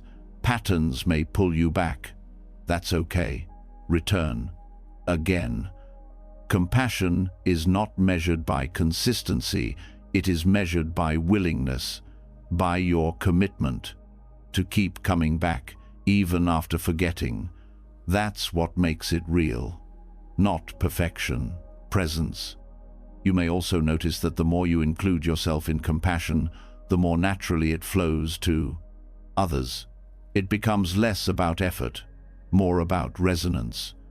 When you soften toward yourself, you stop projecting blame, you stop resenting others for needing you, you stop keeping score, you become a clear channel, not because you're always calm, but because you're always honest. And as this inward compassion deepens, your understanding of love expands. It's no longer about fixing, no longer about rescuing. It becomes about being with what is, about staying close, whether it's your own pain or another's, whether it's a wave of grief or a moment of joy. You stop needing things to change in order to open your heart. You open it because that's who you are now, a person who has learned not to leave themselves behind. This is the path of the bodhisattva, no distant, not abstract, but lived, in the way you breathe through your tension, in the way you speak to yourself when no one is watching, in the way you refuse to abandon yourself just because the world taught you that you don't matter. You do. Your suffering does. And so does your healing. You are not being asked to prove your goodness through self-denial. You are being asked to remember your wholeness through self-kindness, to include yourself, not at the end of your list, but at the beginning. Not because your pain is worse, not because it is special, but because it is here, and that is always enough. You don't need to justify your care. You don't need to explain your needs. You only need to meet them, again and again, with the same unconditional presence you would offer anyone else. The bodhisattva does not pause to assess whether someone is worthy of compassion. They offer it because that is the nature of awakening. You are that someone, right now, right here. And when you live this way, not just knowing, but practicing everything shifts. Not all at once, but steadily. You begin to feel safe in your own presence. You begin to trust your own heart. You begin to experience compassion not as something to achieve, but as something that's always been waiting inside. You, ready to be turned inward. So return to yourself now, not with answers, not with solutions, just with care, with attention, with the quiet strength of someone who knows that their healing is not a distraction from the path, it is the path. Keep walking. You, 39, not alone anymore. You, 39, not forgotten. You, 39, not outside the circle. You are home. When you stop holding yourself outside the circle of compassion, when you begin to turn toward your own suffering with the same care, you, 39, always extended to others, something tender begins to emerge. You no longer relate to pain as something shameful or unworthy of attention. You stop trying to earn relief. You begin to understand that your present steady, sincere, and non-judging is enough. But even with that knowing, even with the deepest self-acceptance, resistance still lives in the body. It shows up without warning, in hesitation, in tightness, in the sudden urge to avoid, to distract, to numb. Compassion has opened the door, but what helps you stay in the room is the breath. Breath is the first truth. It arrives before thought. It leaves before words. It is the anchor beneath every wave, the thread that connects awareness to embodiment. When the mind wants to run, when the heart feels overwhelmed, the breath stays. This is why the Buddha placed so much weight on it, not as an idea, but as a path. Anapanasati mindfulness of breathing is not about technique alone, it is about relationship. Breath is not just something you observe, it is something you befriend. It becomes the bridge between your reactive mind and your deeper knowing. You may already know how to notice the breath, but noticing is only the beginning. What softens resistance is learning to stay with it, to not treat the breath like a background rhythm, but as a companion. When you meet tension with breath, you are not pushing it away. You are embracing it. You are saying, without words, I will not fight you. I will not fix you. I will sit with you and breathe. This shifts everything, because most inner resistance isn't caused by the pain itself, but by the belief that you must reject it, that you must remove it to feel safe. The breath teaches you another way. It says, this tension can be here. This tightness can stay. I don't need to destroy it. I only need to breathe with it. And in that breathing, something softens not because you forced it to, but because you stopped resisting it. Anapanasati begins with awareness. You turn attention to the breath, not to change it, but to meet it. At first, it may feel mechanical, but as presence deepens, breath becomes texture. You start to feel the difference between shallow and deep, tight and open. You start to see how emotion affects rhythm. Anxiety shortens the inhale, sadness slows the exhale, guilt holds the breath entirely. This is not a bees problem, it's insight. The breath becomes your mirror, not judging, only reflecting. When you begin to breathe mindfully in difficult moments, you, 39, not using breath as a trick to feel better. You, 39, reusing it to feel more honestly. The breath becomes a way to stay, to remain connected when your habits tell you to leave. This is especially important in the moments where old patterns try to resurface. The voice of shame, the reflex to judge, the urge to collapse all of it can be softened, not by argument, but by staying with the breath. Every breath is an opportunity to interrupt the cycle of self-rejection. Each inhale becomes a chance to return. Each exhale, a way to release the tension you didn't know you were holding. This isn't poetic, it's physiological. The breath directly impacts your nervous system. It speaks to the parts of you that don't respond to logic. Slow, conscious breathing signals safety to the body, and a body that feels safe is more willing to let go. It is also a form of reclaiming. So many of us grow up disconnecting from our bodies. We learn to override signals, ignore exhaustion, suppress emotion. But the breath cannot be separated. It lives in the body, and through it, you learn to return, to feel again, to trust sensation, to let the body speak. When you breathe mindfully, you're not only calming the mind, you're allowing your body to remember that it belongs, that it is not the enemy. The simplicity of Anapanasati is its strength. You don't need to analyze. You don't need to plan. You only need to be present with what is happening as it unfolds. And yet this simplicity reveals layers. As breath awareness deepens, you begin to notice space between thoughts. You begin to feel emotion without collapsing into it. You begin to sense that behind every wave of experience, there is something, still something that doesn't need fixing, only witnessing. This stillness is not distant, it's intimate. It's not the absence of life, but the fullness of presence. And it arises naturally, not through control, but through consistency.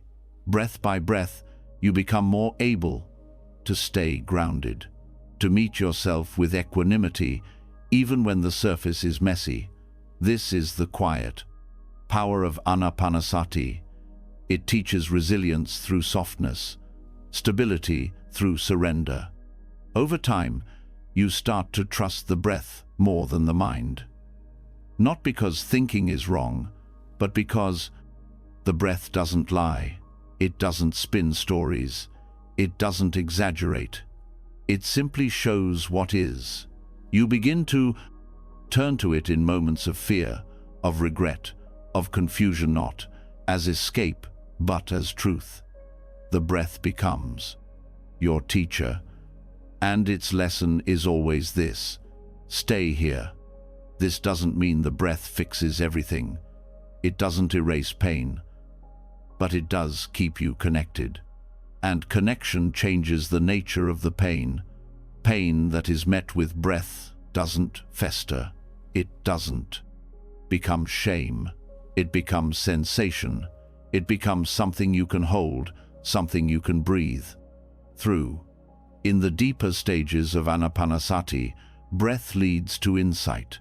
You begin to observe not just breath and body, but the impermanent nature of everything. You start to see how thoughts arise and pass like wind, how moods shift, how nothing stays solid. This brings calm, not because life becomes predictable, but because you no longer need it to be. You have breath. You can stay. There's also a quiet intimacy that grows from this practice. You begin to enjoy being with yourself, not in a performative way. Not because you're achieving anything, but because presence becomes pleasant. It becomes enough. This is a powerful shift, because so much of self-rejection is rooted in avoidance. But when you enjoy your own presence, when you find peace in the simplicity of breath, the need to escape begins to dissolve. And when resistance rises again, and it will, you meet it as a friend. You say, "I see you," and you breathe. You don't demand that it leave. You don't pretend you're not uncomfortable. You stay. And in that staying, you begin to change the relationship. Resistance softens when it is met without violence. Eventually, the breath becomes more than a practice. It becomes your companion in every moment. Not something separate, not something you do, something you are with. You breathe through conversations, through doubt, through fear, through beauty, through silence. The breath becomes your rhythm, your compass, your anchor. And in this way, anapanasati becomes a way of life, not a tool for crisis, a path for presence, a way to live without turning against yourself, a way to remain kind in the face of difficulty, a way to move slowly through the complexity of being human without shutting down. You do not need to breathe in any special way. You do not need to master technique. The breath is already doing its work. Your only job is to be with it, to keep returning, to stay when it's easier to run, to soften when the old habits want to harden, and when you forget which will you begin again. One breath, then another. This is not escape. This is embodiment. You are not leaving life behind. You are entering it more fully. Breath by breath, you are returning to the body you left behind, to the feelings you suppressed, to the presence that was always waiting for you. This is the quiet power that heals not through force, but through rhythm. So return now to this moment, to this breath. Let it be enough. Let it hold what words can't. Let it teach you how to stay, how to soften, how to forgive. The mind may resist. The body may tense. That's okay. Breathe anyway. Keep walking. You're already where you need to be. The breath has become your companion now, not a trick to control what you feel, but a steady presence that helps you meet what's already here. You've started to learn that healing doesn't need to be loud, that gentleness can go deeper than force, that what softens the heart is often not effort but permission. And yet, even in that softness, a question may rise beneath the surface. How do I move forward without slipping back into pressure? How do I stay committed without being hard on myself? How do I grow without turning that growth into another impossible standard? This is where right effort, one of the most often misunderstood teachings of the Buddha, begins to unfold with new meaning. When people first encounter the idea of effort in spiritual practice, they often translate it into striving, into trying harder, into fixing what feels broken. There's an unconscious belief that if you're not improving yourself at all times, you're falling behind. That effort should feel like tension, that discipline is about restriction. But this is not the teaching, this is conditioning. And it, 39, the kind that exhausts people on the very path that's meant to bring relief. Right effort is not harsh, it is not frantic, it is not built on the belief that you are flawed and must become something else. It's not the same as ambition, it's not spiritual hustle. The Buddha wasn't asking people to fight their way to freedom. He was offering a path that honors balance, wisdom, and compassion. Right effort is about energy, but energy that is applied with clarity. It's not about more eats, about aligned. It's not about forcing the mind into silence or dragging yourself into perfect behavior. It's about gently guiding your attention, your speech, your actions, again and again, toward what is skillful, helpful, kind. In practice, this means effort doesn't begin from a place of fear. It begins from care, the desire to suffer less, the intention to meet each moment with a little more awareness. And sometimes that effort looks quiet. It looks like choosing to return to your breath instead of continuing a spiral of self-judgment. It looks like walking away from an argument rather than proving your point. It looks like not meditating today because you're exhausted and rest is the wiser choice. That is also effort, the right kind. One of the reasons people resist this teaching is because they're used to effort being painful. They've been taught that to grow, you must push, that to be worthy, you must achieve. And so they bring this energy into their practice. They sit with rigid backs and clenched jaws, trying to conquer their thoughts. They turn their journal into a record of shortcomings. They meditate with the hope of becoming better, purer, more enlightened. And when they don't feel progress, they assume they're failing. But right effort is not fueled by punishment. It doesn't yell, it doesn't shame, it whispers, it invites, it guides you back to the middle. When you're too passive, it helps you engage. When you're forcing, it helps you soften. It's not a fixed pace, it's a responsive movement, one that listens, adapts, adjusts. This responsiveness is rooted in awareness. You cannot know what right effort looks like for you in a given moment unless you're connected to your experience. That's why mindfulness is so essential, not because it gives you control, but because it gives you perspective. You start to notice when you're being pulled by old perfectionist habits. You start to feel when your motivation is fear dressed up as discipline. And when you see clearly, you have a choice. Right effort is also not about becoming productive. It is not concerned with how many things you check off your spiritual to-do list. It is not about sitting longer than others, memorizing more teachings, having more insight. It's not about progress in the way the world defines it. Sometimes the most important effort is saying no, saying not now, saying I need to slow down. This is where gentleness becomes a form of strength. Choosing softness in a culture that values pressure is radical. Letting go of spiritual perfectionism is courageous, not because it's easier, but because it asks you to trust a different kind of wisdom, one that doesn't measure your value by how well you're performing, but by how honestly you're showing up. The Buddha spoke of 4 aspects of right effort: to prevent unwholesome states from arising, to abandon unwholesome states already present, to cultivate wholesome states, and to maintain those wholesome states once they arise.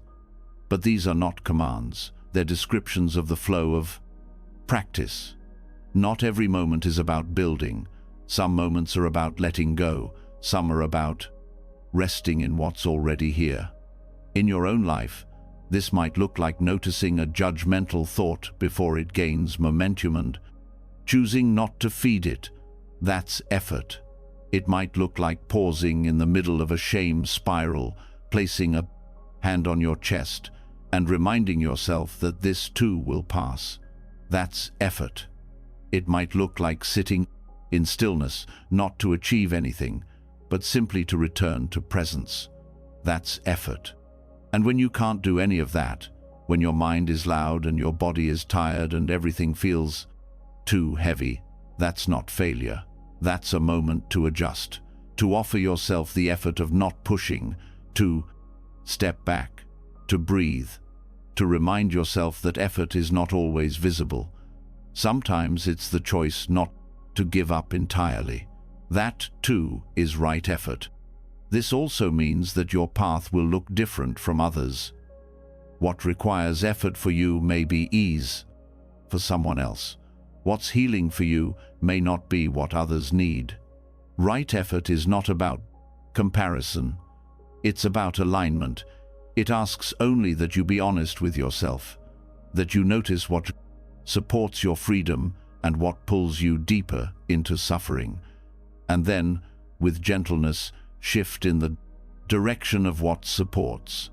You'll know the effort is right, not because it makes you feel better instantly, but because it creates space. It creates steadiness. It opens something inside you rather than closing it down.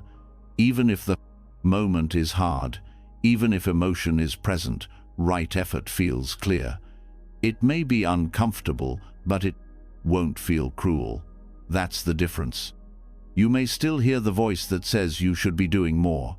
That you, 39, lazy, that you're falling behind. Let that voice come. And then listen for the deeper one, the one that says, stay steady, stay close, keep practicing, not perfectly, just honestly. Over time, you begin to see that discipline doesn't mean self-denial. It doesn't mean pushing through at any cost. It means staying connected to what matters, again and again, even when it, 39, inconvenient. Even when it, 39, small. It means returning to the path, not because you fear what happens if you don't, but because you care enough to continue. This shift is what makes effort sustainable, because when it, 39, rooted in care, it doesn't, 39, burn you out. It doesn't ask you to become someone else. It simply supports who you already are at your most awake. You stop needing to prove your devotion. You just live it. In the way you speak, the way you rest, the way you show up for yourself.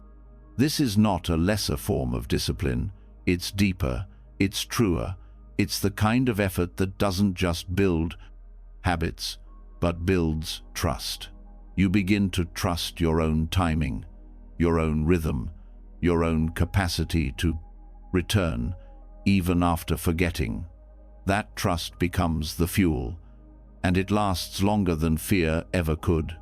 So right effort is not about pushing harder, it's about listening better, about adjusting with compassion, about staying close to the truth of your experience and making choices that align with clarity, not pressure, with care, not performance. The path doesn't ask you to be perfect, it asks you to be present, to keep moving with intention, even when it's slow, to return when you've wandered, to soften when you've hardened, to keep choosing the next step that honors your deepest freedom, not the loudest voice in your head. You're already practicing right effort each time you pause before reacting, each time you breathe instead of judge, each time you forgive yourself for being human and begin again.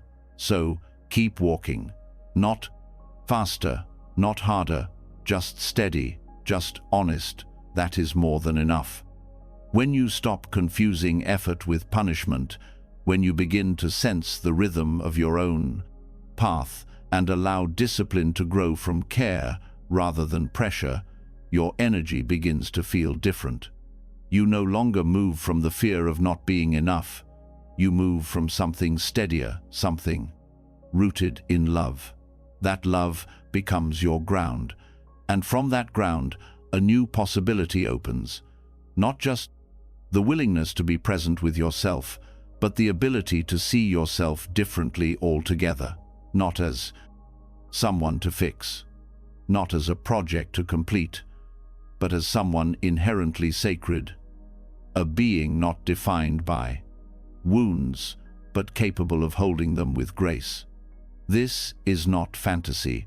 This is a deeper truth waiting to be remembered. You may not feel this yet. That's okay. Years of self-doubt don't fall away overnight, but the teachings of Buddhism don't just guide us to let go. They also guide us to see clearly what's already here. And one of the clearest teachings is this: your nature is not broken, your essence is not shame. Beneath confusion and conditioning and fear is a heart that was never unworthy, even when you forgot it was there. The Sutra of the Lotus Heart is not a text you can find in a book. It is a vision you bring to life within yourself, a way of seeing, a way of remembering, a way of sitting with your own existence and allowing it to be held as something holy. This practice begins with intention, not to become perfect, but to witness your own wholeness without turning away. In daily life, most of your focus is outward. You look at what's unfinished, what's wrong, what needs to be managed. When that habit turns inward, it becomes self-criticism. You view yourself the same way through what's missing, what's flawed, what still needs improvement. But the lotus heart does not grow from judgment, it grows from recognition. It opens when you stop trying to earn worth and start being present with the worth that was never lost. Visualization is not about escaping reality, it is a way to return to it more fully. When you bring an image into your mind that holds deep meaning, when you allow that image to fill your attention, it begins to shift the way you see yourself, not by force, but through resonance. The lotus in Buddhist symbolism is not just a flower, it is a truth, that even in muddy water, beauty can rise, that even in confusion, clarity exists, that your life, exactly as it is the ground for awakening. Begin by finding stillness. Let the breath settle, let the body soften. You don't need to be calm, you only need to be honest. Let yourself arrive in whatever condition you're in. From this space, gently invite the image of the lotus, not as something outside of you, but within, not high above you, but at the center of your being. Place it where your heart beats, not the heart that pumps blood, but the one that feels everything. Let the lotus begin there. Visualize it slowly. A closed bud at first, quiet, subtle, not dramatic. And with each breath, allow it to open, not all at once, just one petal at a time. Let each petal represent something you've survived. A moment of courage, a time you showed up, a choice to stay when it would have been easier to leave. Let each petal hold a part of your story, not the polished parts, but the real ones. As the lotus opens, see how it holds everything, the beauty and the mess, the fear and the strength, the doubt and the devotion. Let it contain you, all of you. This is not about erasing your flaws, it is about including them in something larger, something spacious. Let the lotus become the shape of your own compassion, a place within you where nothing is rejected, nothing is outside the field of love. Now, begin to speak to this heart, not with words of fixing, with words of reverence. Let them come. Slowly, you can say, "This heart has carried so much. This heart has known silence and longing. This heart has broken and kept beating. This heart is worthy not someday, not after healing, but now." Speak to yourself not as a person trying to get it right, but as a being already full of light, already made of it. This visualization is not a one-time event. It is a practice. It reshapes the way you relate to your own existence. Each time you return to it, you are teaching your nervous system something different. You are saying, "I no longer accept the story that I am not enough. I no longer live inside the belief that I must become someone else to be whole." This image of the lotus is not decoration, it is medicine, and your mind, over time, will begin to believe what you repeatedly offer it. Let the image of the lotus heart extend into the way you walk through your life. When you feel unworthy, return to the petals. When you feel ashamed, remember their strength. When the world feels too loud, find that quiet center again. Not to escape, but to reorient, to return to what is true beneath the noise. This practice also shifts how you hold your past. Instead of seeing a series of wrong turns, you begin to see the unfolding. The way difficulty shaped your tenderness, the way loss taught you how to hold joy, the way your pain became the soil where presence could take root, not because suffering is noble, but because nothing was wasted, everything was used. You begin to see that awakening is not a destination, It is not something far from reach. It is already in motion. The moment you turn toward your own life with sincerity, you are already in practice. The moment you meet yourself with honesty, you are already aligning with the path. The lotus heart is not something you earn. It is something you uncover. This visualization becomes even more powerful when paired with action. The way you speak to yourself changes. You stop using shame as motivation. You stop waiting to be perfect before allowing joy. You start offering kindness, even when the old story says you don't deserve it.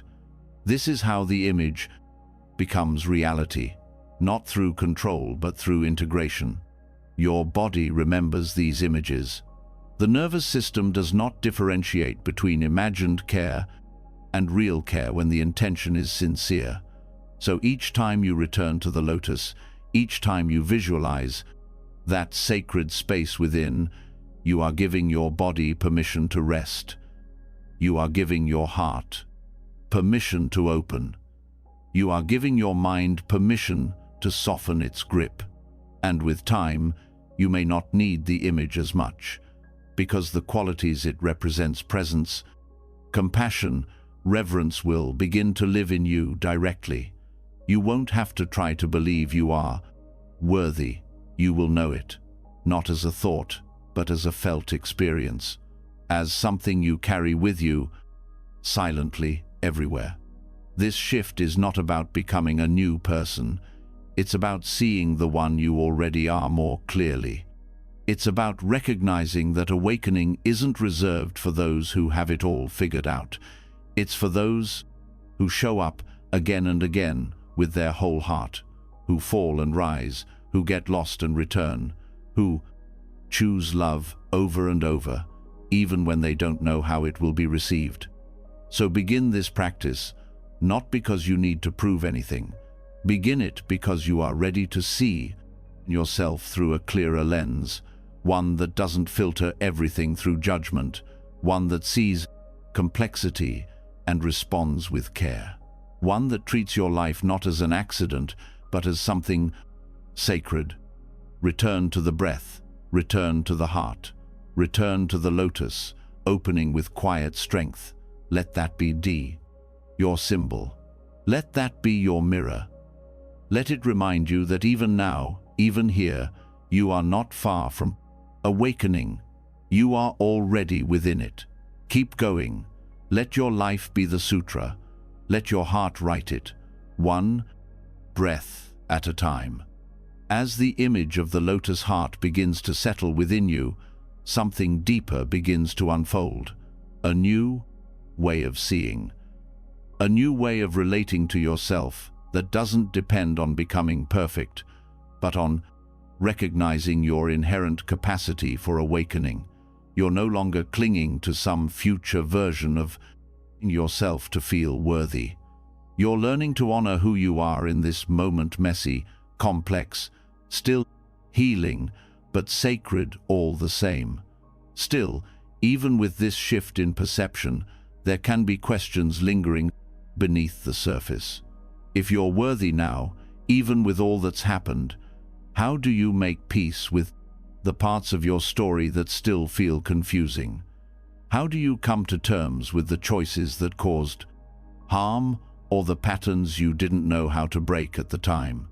This is where the lens of dependent origination, or pathtika samuppada, becomes a tool not just for insight, but for forgiveness. Often we carry pain about our past without fully understanding what led us there. We say things like, "I should have known better," "I don't understand why I acted that way," or, "If I were truly good, I wouldn't have done that." These thoughts become walls.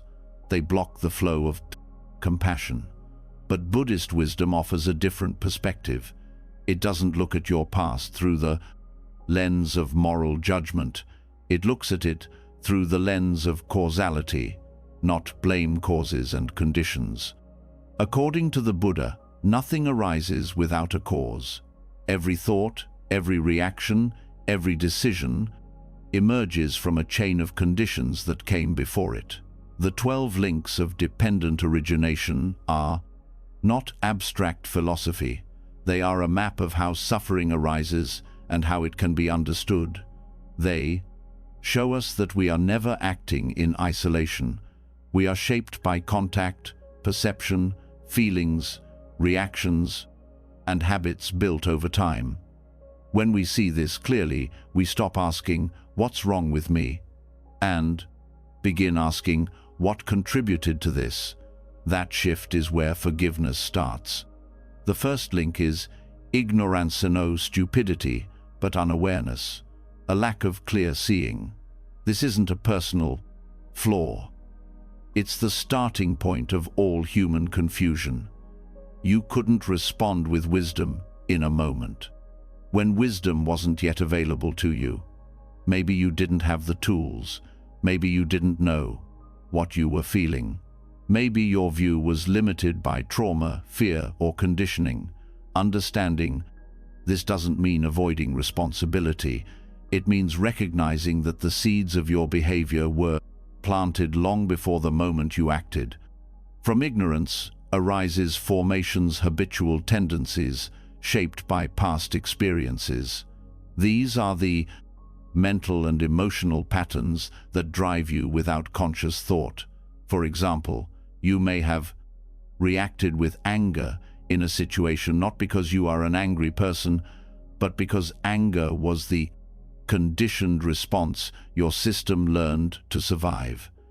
If you were never taught how to pause, how to self-soothe, or how to name your feelings, then the reaction wasn't chosen.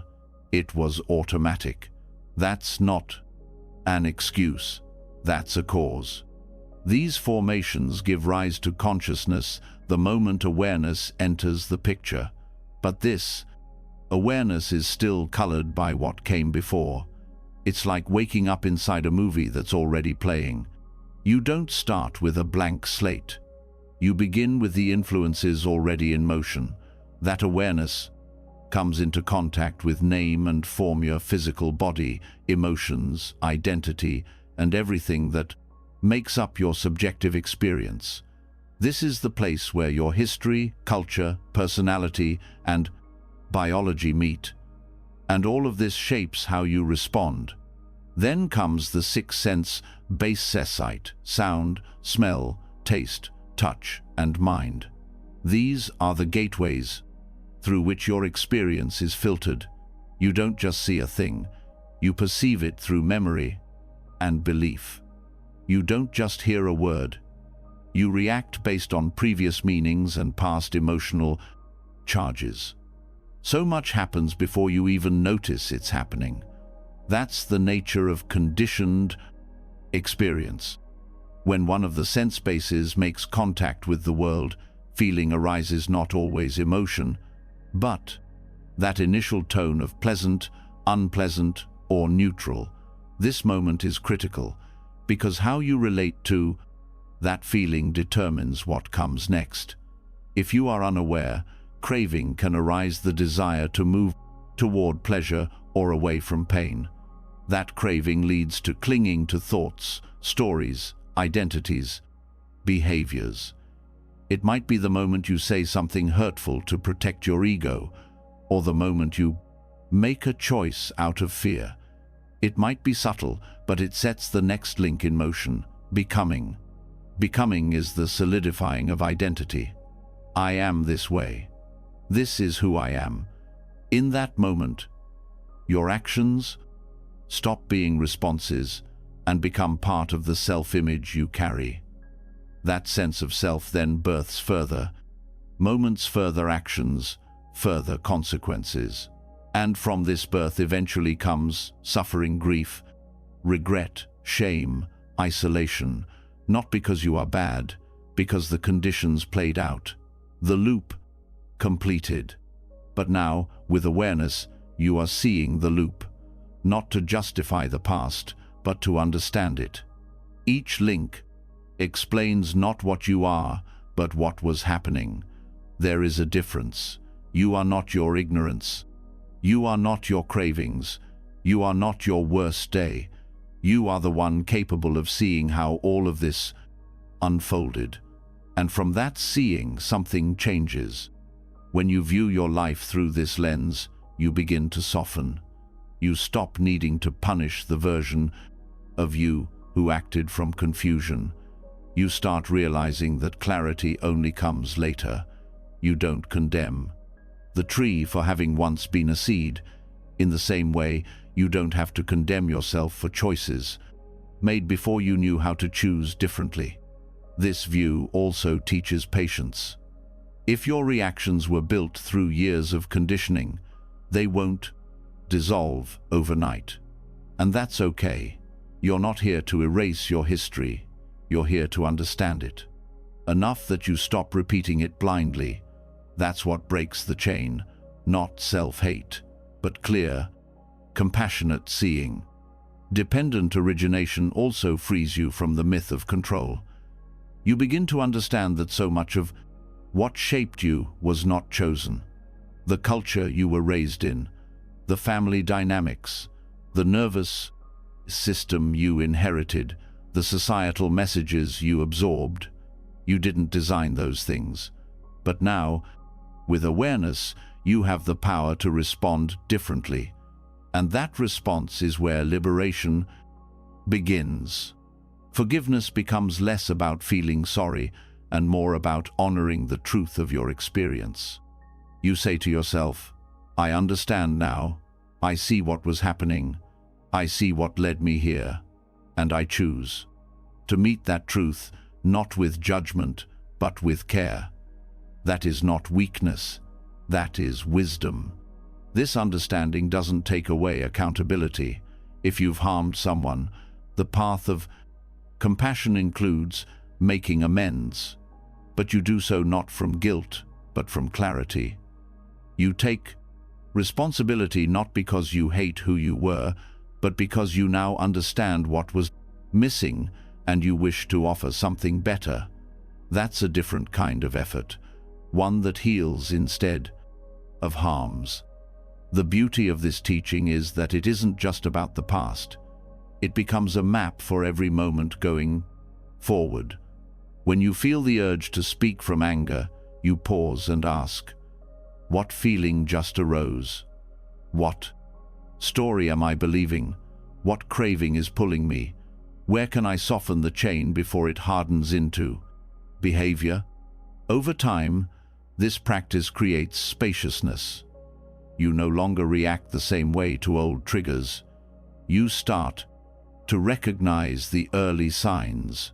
You interrupt the pattern, not with control, but with kindness. You begin to rewrite your karma note by force, but by presence. And when the old reactions do arise, when the loop runs before you catch it, you don't spiral into self-hate. You trace it back. You see the links. You offer yourself the breath you didn't have before. You stay curious. You begin again. That is the power of dependent origination, not just as philosophy, but as compassion in action. It turns regret into understanding. It turns blame into insight. It shows you that every moment of suffering has a path, and every path can be walked with a different step. You are not static. Your actions are not your identity. Your past is not your prison. When you learn to see the causes clearly, you begin to loosen your grip on shame. And when shame loosens, love becomes possible, not just for others, but for yourself. This is not just intellectual insight. It is a way of living, a way of seeing yourself as part of a larger unfolding, not separate from the flow of conditions, but able now finally to respond with clarity, with softness, with care. So keep looking with open eyes. Keep tracing the path back, not to dwell but to understand. Keep letting that understanding soften the harshness in your chest. And know this, every time you meet your past with compassion, every time you refuse to punish the parts of you that didn't know better, you are doing the deepest kind of healing. You are not erasing the path. You are illuminating it. Step by step, breath by breath. Keep going. There is more to see, and more space to open. When you begin to see your past through the lens of causes and conditions, you stop clinging so tightly to blame. You no longer mistake your former self for a failure.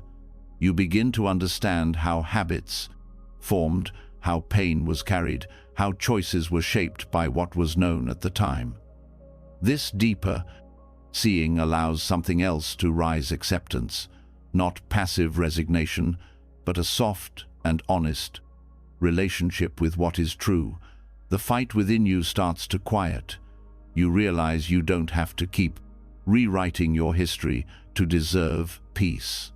But even with this clarity, there is still a tender edge. It comes from a deeper fear, the fear of change, of loss, of endings, of not being in control. It's one thing to accept your past, but how do you accept what is still unknown? This is where the 5 remembrances offer guidance. They are not meant to scare or overwhelm. They are meant to bring you closer to the truth, the kind of truth that liberates, not through comfort, but through intimacy. In Buddhist practice, these reflections are not morbid. They are considered tools of awakening. They don't diminish life, they deepen it, and through them you learn to accept yourself, not in spite of your fragility, but because of it. The first remembrance is this: I am of the nature to grow old. There is no escaping aging. At first, this may sound obvious, but when truly contemplated, it shifts something deep inside. Most of us live as if aging is a failure, as if changing bodies, slower thoughts, or deepening lines are things to be corrected or hidden. We resist aging not just physically, but emotionally. We tie our worth to youth, to agility, to productivity. And when we feel ourselves slipping from those things, we blame ourselves. But aging is not a mistake. It is a reminder that nothing is fixed, not even the version of ourselves we once believed was final. To accept aging is to soften the grip on identity. It is to allow who we are to evolve, not just externally, but internally. When you reflect on the reality of aging, you begin to let go of comparison. You stop asking, "Why don't I feel like I used to?" and begin asking, "What is here now? And how can I meet it with care?" This is not giving up. It is waking up. The second remembrance: I am of the nature to become ill. There is no escaping illness. Again, this is not a cause for despair. It is a recognition that being human means being vulnerable. Illness reminds us that control is an illusion, that even with all your wisdom and practice, the body has its own path. And yet, most people see illness as personal failure. If you feel anxious, you think you're spiritually weak. If you feel pain, you think you must have done something wrong. This belief runs deep. It turns natural suffering into shame. But when you reflect on illness with presence, something shifts. You realize that your pain doesn't make you less worthy of love or peace. It doesn't cancel your insight. It doesn't undo your goodness. It simply means you are living in a body that responds to the world with sensitivity. And this body deserves kindness, not only when it feels strong, but especially when it feels tender.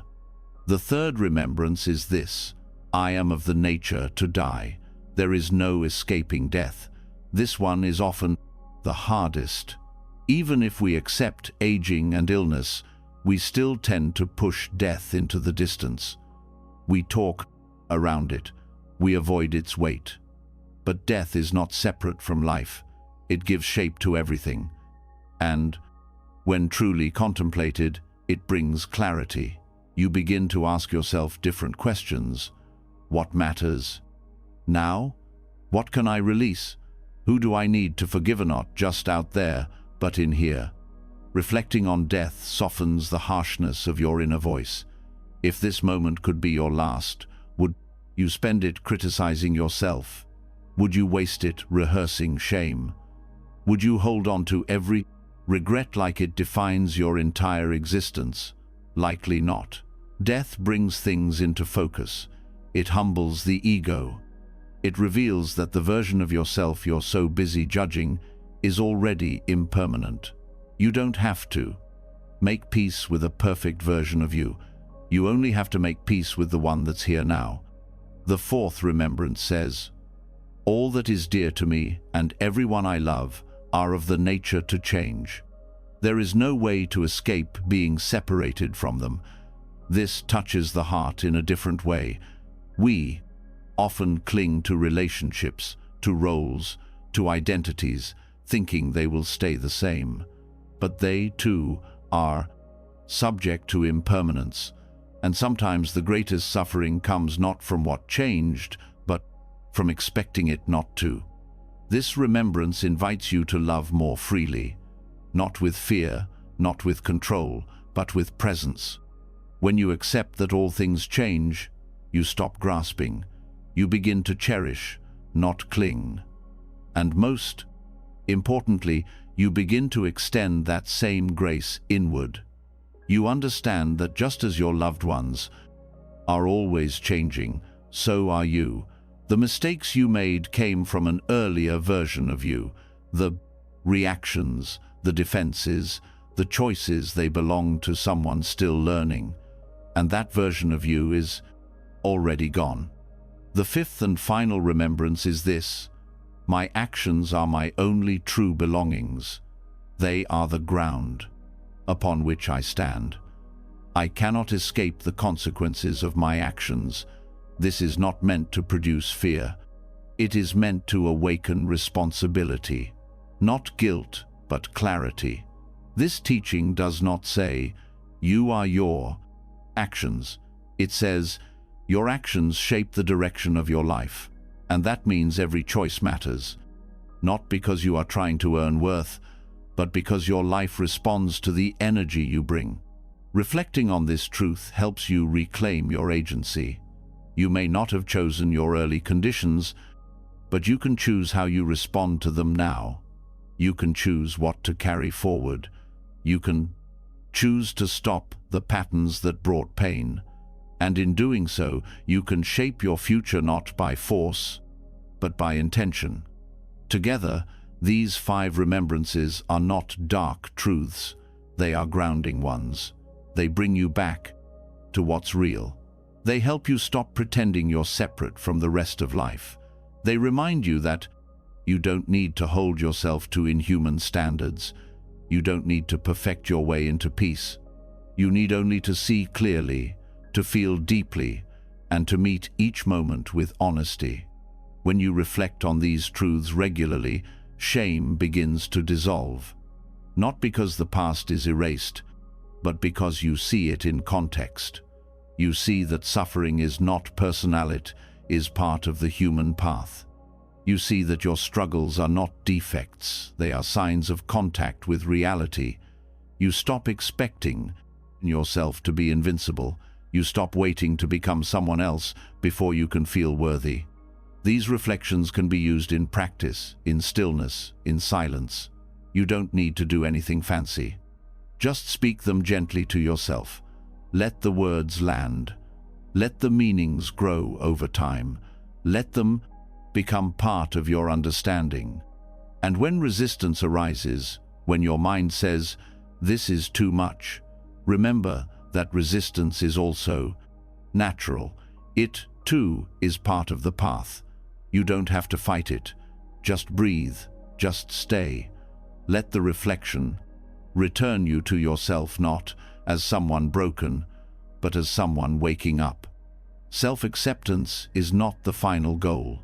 It is the beginning of a different way of being, a way that includes everything, that rejects nothing, that welcomes all that you are not in spite of your humanity, but Because of it, you are already enough to begin.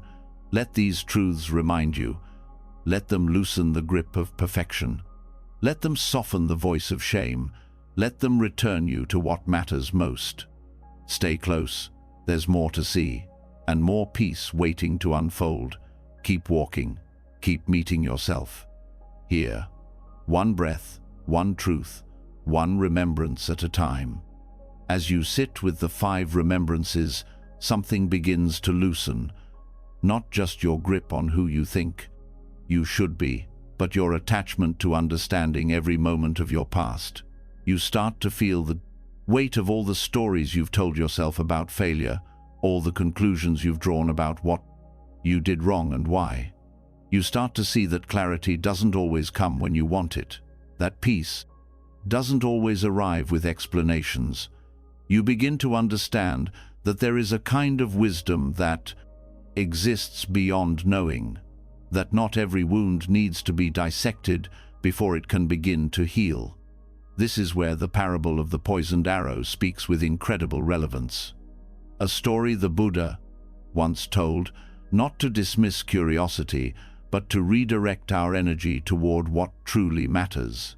In the parable, a man is struck by a poisoned arrow. Instead of asking for help, he insists on knowing who shot it, what caste the shooter belonged to, what their name was, what kind of bow was used. He says he won't allow the arrow to be removed until he has all the answers. The Buddha's point was simple. If the man waits for perfect understanding, he will die before he begins to heal. This story is not only about philosophy, it is about the mind's tendency to cling to analysis, even when the body is in pain. And nowhere is that more obvious than in the process of self-forgiveness. When we've made mistakes, when we carry regret or shame, we often feel we must first solve the mystery of who we are. We think we must understand exactly why we acted as we did, what it says about us, what part of us failed. We become obsessed with sorting through the past for answers, believing that only when everything is fully explained will we have permission to let go. But healing doesn't 39, it wait for perfect logic. The wound is already here, and the longer you delay tending to it, the deeper it spreads. This is not to say that reflection isn't useful. It's only to say that it must come second, not first. The first step is care. The first step is presence. The first step is removing the arrow. Many people think they need closure before they can rest. They want to know why they stayed too long, why they lashed out, why they said something they now regret. And sometimes those answers never arrive in the way you expect. But while you're stuck in that search, you postpone the only thing that can actually bring relief: compassion. Forgiveness isn't the end of healing, it's part of how it begins. When you are wounded, you are vulnerable. That vulnerability needs tending.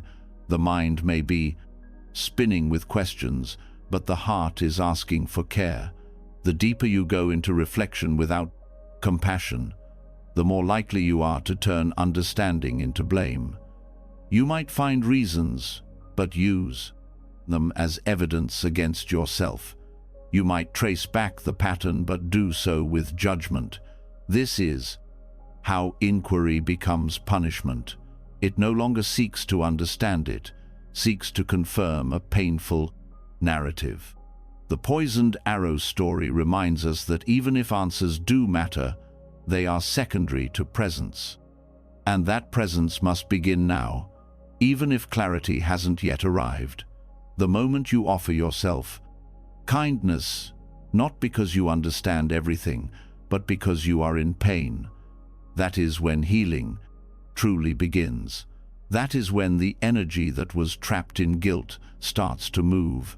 That is when softness enters the body, not because the questions are answered, but because the heart has been heard. Self-forgiveness, in this way, requires humility. It means being willing to accept that you may never know everything, that some choices were made under fog, that some parts of your past were shaped by forces you didn't see clearly at the time, that some truths might not fully reveal themselves, and even so, you are allowed to heal. This is hard for the mind to accept, especially if you're used to solving problems, analyzing patterns, fixing what's broken. You might think, but if I let go now, I'm avoiding responsibility. But forgiveness is not avoidance, it's engagement. You are choosing to relate to your pain with honesty. You are choosing to care for the part of you that has already suffered enough. You are removing the arrow, not ignoring it. The need to understand everything often comes from fear. Fear that if you don't figure it all out, you'll repeat the mistake. That if you don't solve the puzzle, you'll stay stuck. But understanding without compassion doesn't change behavior, it only deepens the shame. What does change behavior is awareness born from love. When you care for your wound, you begin to understand it differently. You see it with clarity, not fear. And that clarity naturally guides your future choices. There are also times when the demand for understanding is a disguise, a way to delay facing what hurts. It can feel safer to stay in the realm of thinking than to sit with the raw truth of feeling. But healing isn't about thinking your way out. It's about feeling your way through. And that starts with acknowledging what is, not waiting for the full backstory. This moment is what's here. This pain is what's here. This breath is what's here. You begin with that. You can reflect more deeply later. But first, tend to yourself like someone who is bleeding. Wrap yourself in care. Say what you would say to someone else in your place. You don't need to have all the sprachas, answers right now. You just need to breathe, to rest, to let your body know you are safe. That, too, is wisdom. That, too, is the path. And when the questions return, as they will, you can meet them more gently. You can say, I'm willing to understand, but not at the cost of compassion. You don't have to let the mind take over. You can inquire slowly, with space, with kindness, with the awareness that truth arises more clearly when the heart is open, not when it's clenched. This story also reminds us of time, that life does not pause while we wait for clarity, that healing cannot be postponed without consequence. There is urgency, but not the urgency of analysis, the urgency of care, of presence, of knowing that what you offer yourself today shapes how you feel tomorrow. The longer you wait to remove the arrow, the more the wound hardens. You don't need to know who you were in order to love who you are. You don't need to understand why you acted as you did to begin again. Starting fresh doesn't mean forgetting. It means releasing the demand for certainty.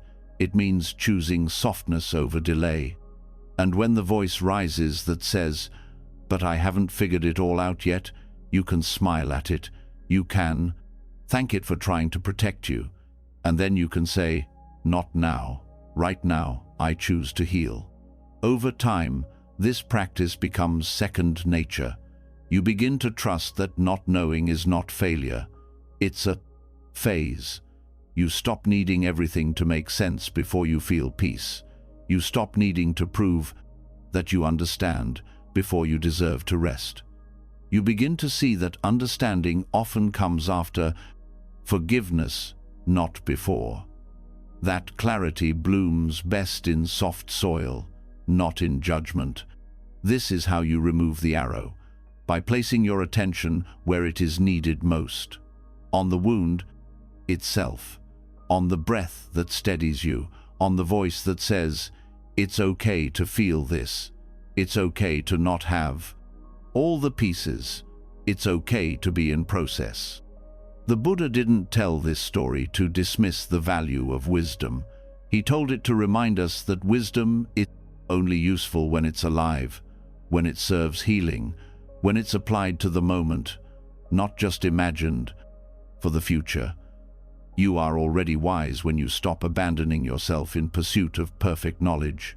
You are already growing when you stop asking the pain to explain itself before you let it go. So let this be a turning point. You don't need to wait. You don't need to be certain. You only need to be willing. The arrow is already here. Your healing begins the moment you say, I don't need all the answers. I just need to be here with what's real. Keep walking. The rest will unfold. One breath, one release, one gentle choice at a time. The arrow has been removed. You didn't wait for the perfect explanation. You didn't demand absolute clarity. You turned toward what was wounded, even when you didn't fully understand why it hurt so much. You chose presence instead of analysis, softness instead of delay. That choice matters. It marks a turning point not only in how you heal, but in how you relate to the part of you that still struggles to forgive. You've stopped waiting for permission. You've stopped treating your pain like a puzzle to be solved. Now something new can begin, a deeper, more stable form of self-honesty, the kind that doesn't 39 rush to conclusions or bury its feelings, the kind that walks the middle path between personal responsibility and compassion. This balance between accountability and gentleness is something that Buddhist monastics have been practicing for centuries, not just as a philosophy, but as a lived rhythm. In monastic life, failure is not denied. It's acknowledged. It's even expected. But what makes the difference is how it's held. The confession rituals that take place within monasteries aren't designed to shame. They're designed to restore clarity, to maintain community harmony, and most importantly, to allow each individual to return to themselves with greater integrity. And while you may not live in a monastery, the principles behind these practices offer powerful insight into how forgiveness can become not a dramatic one-time act, but a steady, repeating rhythm. The process of confession in monastic life is structured, but not punitive. It is called pabbaja, not just confession, but the broader ordination and training process through which one enters and maintains the discipline of the path. Within this context, monks regularly gather to reflect on their actions and confess missteps. These are not criminal offenses. They're often subtle, breaking a rule of speech, failing to carry out a duty, giving in to frustration. What matters is not the severity of the act, but the willingness to meet it with honesty. Confession in this sense is not a performance. It is a practice of alignment, a way of saying, I drifted and I am returning. It doesn't focus on identity, it focuses on behavior. This is crucial because in modern life, we often collapse behavior into identity. We say, I acted selfishly, and quickly move to, I am selfish. But monks are trained to keep that distinction clear. The act is named, the intention behind it is explored, and then it is released, not denied, not dramatized, not denied. It is allowed to pass like weather. You may not have a community of monastics around you, but the spirit of this ritual can be brought into your own life. It starts with the recognition that you will make mistakes. You will forget your values. You will speak carelessly. You will turn away from what you meant to stay present with. This is not because you are broken. It is because you are human. And like those in robes, you too deserve a way to return. A rhythm to help you stay connected, not through punishment, but through reflection. Start by understanding the attitude behind confession. It's not self-criticism, it's self-responsibility with tenderness. It's the willingness to stop pretending and speak the truth, even if only to yourself. You don't need to wait until a mistake grows heavy enough to break you. You can meet it early. You can say, "Yes, I strayed." And you can say it without adding, "Therefore I am bad." In monastic life, confession is often done in pairs or small groups. It's relational, not because someone else needs to fix you, but because being witnessed helps dissolve shame. You are not expected to carry your struggles alone. This is a lesson that applies just as powerfully in lay life. If there's someone you trust, a friend, a mentor, a therapist, you can share what you've been holding, not to be forgiven by them, but to hear yourself speak the truth out loud in a safe space. This can be deeply relieving, not because it erases the mistake, but because it loosens your fear around it.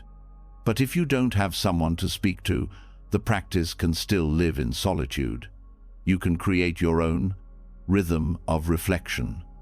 Perhaps once a week, perhaps in the evening, you sit and look back gently, not with a harsh gaze, but with sincere curiosity. What pulled me off balance? Where did I act from fear or habit? What did I avoid, and why?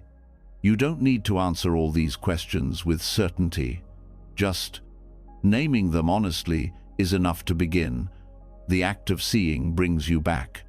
The beauty of this practice is that it builds trust, not just with others, but with yourself. When you regularly meet your mistakes with awareness instead of avoidance, you stop fearing them so much. You begin to know that whatever arises, you will face it, you will stay with it, you will learn from it. That self-trust is a kind of freedom. It means you don't have to pretend. It means your worth doesn't collapse under imperfection. This is the gift that monastic confession offers, a structure for imperfection that leads to deeper connection. You're not trying to become flawless. You're learning how to live honestly within your limitations. And that honesty is where grace enters, not as something given to you from outside, but as something that rises from within, each time you return without shame. In monasteries, these practices are repeated. There is no illusion that one confession will resolve everything. The process is cyclical, regular, integrated. It's not emotional release for its own sake. It's rhythm. You too can live this rhythm. You can stop waiting for dramatic absolution and begin building quiet rituals of return. They don't need to be elaborate. A moment of stillness, a few words spoken with sincerity, a choice to begin again, that's enough. This rhythm also invites you to be more patient with others. Once you see how difficult it is to forgive yourself, you become slower to demand that others meet your needs perfectly. You understand that repair is a process, that transformation takes time, and that everyone is in some stage of returning to their own center. What monastics model for us is that the path is not defined by how few mistakes you make, but by how consistently you respond to them with awareness. That's a powerful shift.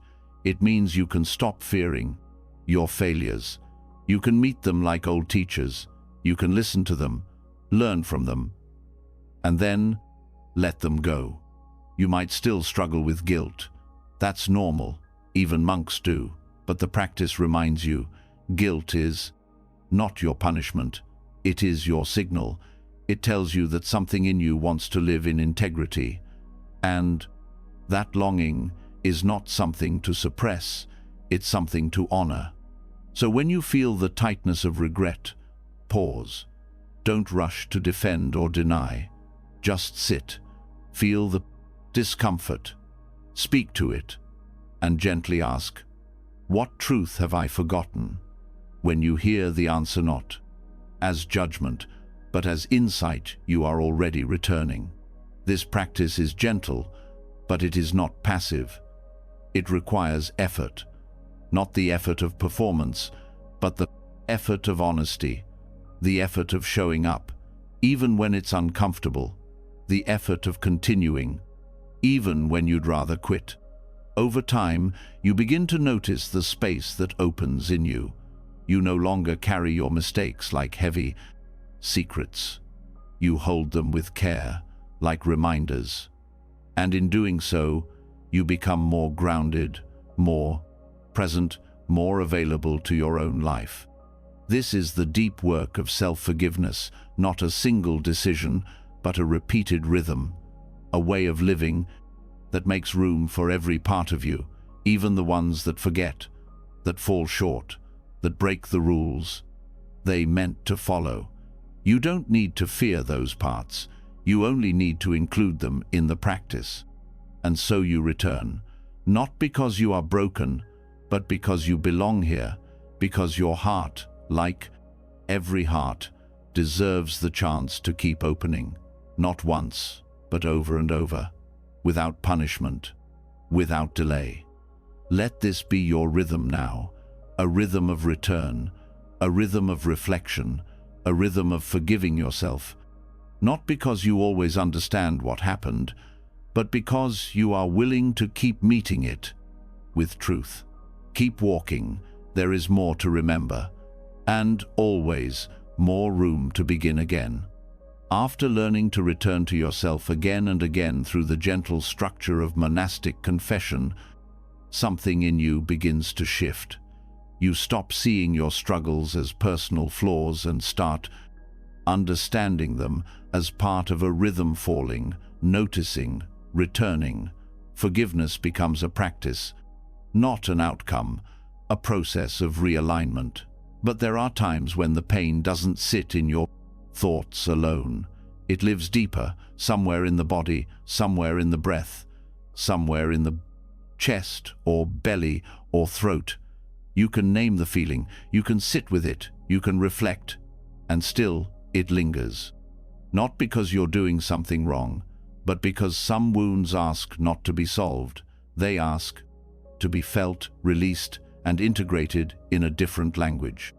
That language is vibration, that doorway is sound, and in Buddhist tradition, chanting offers exactly this, a path of healing that bypasses analysis and enters through the body's own frequency, not as performance, not as proof of devotion, but as a direct way to shift energy, transform inner resistance, and allow forgiveness to move through you, not just mentally, but physically, emotionally, somatically. When self-hatred has sunk into your nervous system, into your posture, into the tension in your voice, words alone may not be enough, but vibration carries where language cannot. Chanting in Buddhism is not just about reciting sacred phrases. It is about aligning yourself with qualities that live inside those words: compassion, peace, wisdom, steadiness. Mantras are not magic. Spells, they are patterns. And when you repeat them, you're not forcing belief. You're training your nervous system into presence. You are tuning your body to a deeper truth than the one shame keeps repeating. That truth says, you are not beyond care. You are not separate from what is sacred. You are not the exception. Many people feel awkward when they first begin chanting. The voice may feel unfamiliar. Doubt might rise. You may wonder if you're doing it right. These are not obstacles, they are part of the process. In fact, they're often signs that your body is starting to wake up, not to performance, but to presence. The shame that lived in silence begins to move. And yes, that can feel strange, but strange is not wrong. It's the space where change happens. When you chant, especially when your intention is self-forgiveness, the sound becomes a carrier of care. You are not speaking at yourself. You are surrounding yourself. You are bathing your system in the fort vibration of remembrance, of wholeness, of warmth. This doesn't mean you must believe every word. You may not feel worthy. You may not feel peaceful. That's okay. The mantra holds the vibration for you until you can join it. You repeat it not because you feel the truth in that moment, but because you want to. And over time you begin to. Some Buddhist chants are in Pali or Sanskrit. You don't need to translate every syllable to feel their effect. The meaning is carried not just in the word, but in the rhythm, the tone, the breath. That said, understanding what a chant evokes can support your practice. For example, chanting Om Mani Padme. Hum is a call to compassion toward others, yes, but also toward yourself. It points to the jewel of wisdom inside the lotus of suffering. It says that even your pain contains insight. Even your wounds are worthy of light. When you repeat this mantra aloud, feel where the sound lands in your body. Let it resonate in your chest, your throat, your belly. You are not just saying something, you are activating something. The self that still believes it is beyond love hears the vibration and begins to soften, not because you are convincing it, but because you are including it. Another chant, Namo Amitabha Buddha, calls on the limitless light of the awakened mind. It reminds you that liberation is not far away, it is your nature. When shame says, you'll never get there, this chant says, you're already home. And with each repetition, that reminder starts to move from an idea into an experience. But you don't need a specific chant to begin. You can use simple phrases in your own language. Words like, I forgive myself, I am allowed to rest, I return to kindness, repeated in rhythm with the breath. What matters most is not the phrase, but the sincerity behind it. You are not trying to force transformation. You are offering space for it. Chanting regularly creates a kind of energetic memory. Your body begins to associate the sound with safety, with softness, with return. So when shame arises in daily life, when the old voices come back, you don't have to argue with them. You simply return to the breath and hum the chant silently. You shift the vibration inside, and the pattern begins to break. This is how sound becomes healing, not by overpowering pain, but by meeting it with something steady, something ancient, something inside you that has not forgotten how to hold you. It's important to remember that chanting is not about reaching a special state. It's not about bliss. It's not about escaping your feelings. It's about being more fully here, with your discomfort, with your longing, with your complexity.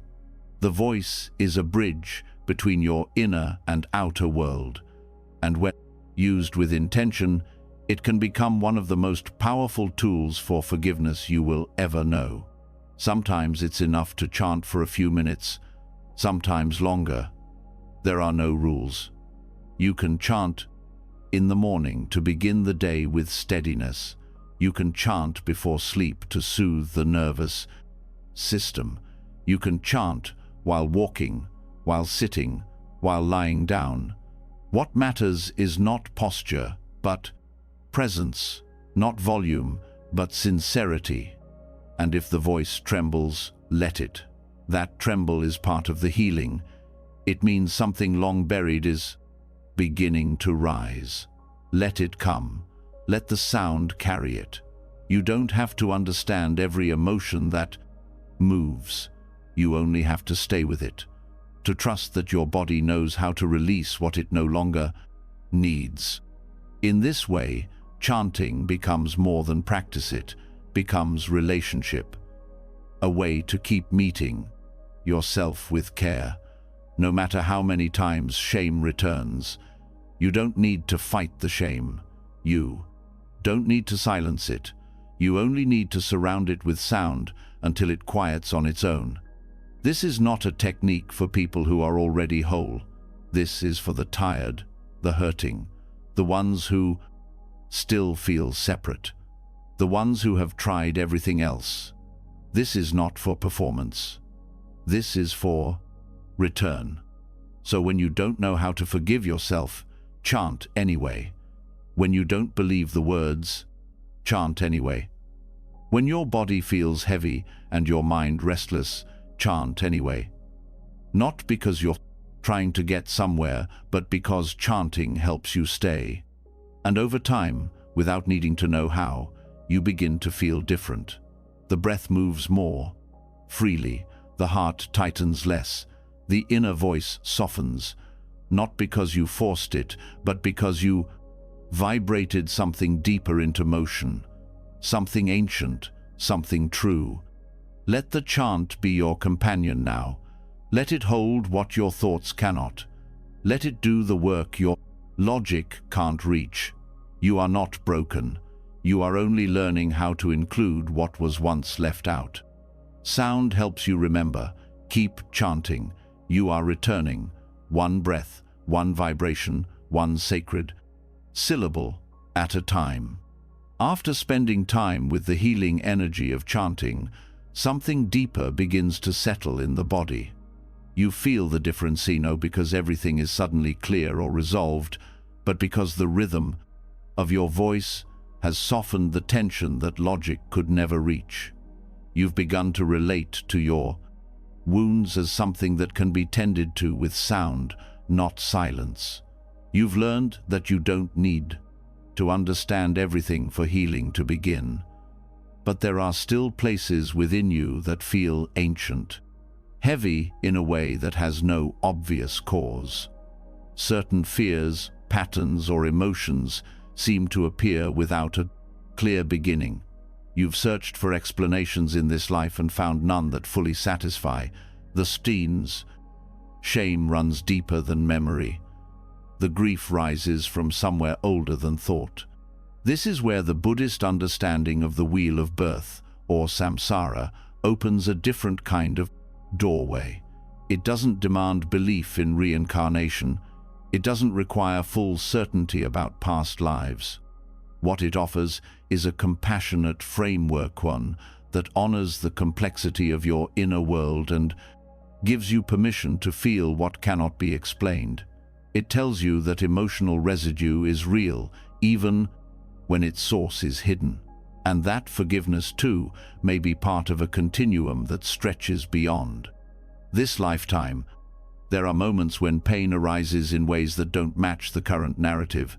You feel intense guilt, but can't find the action to justify it.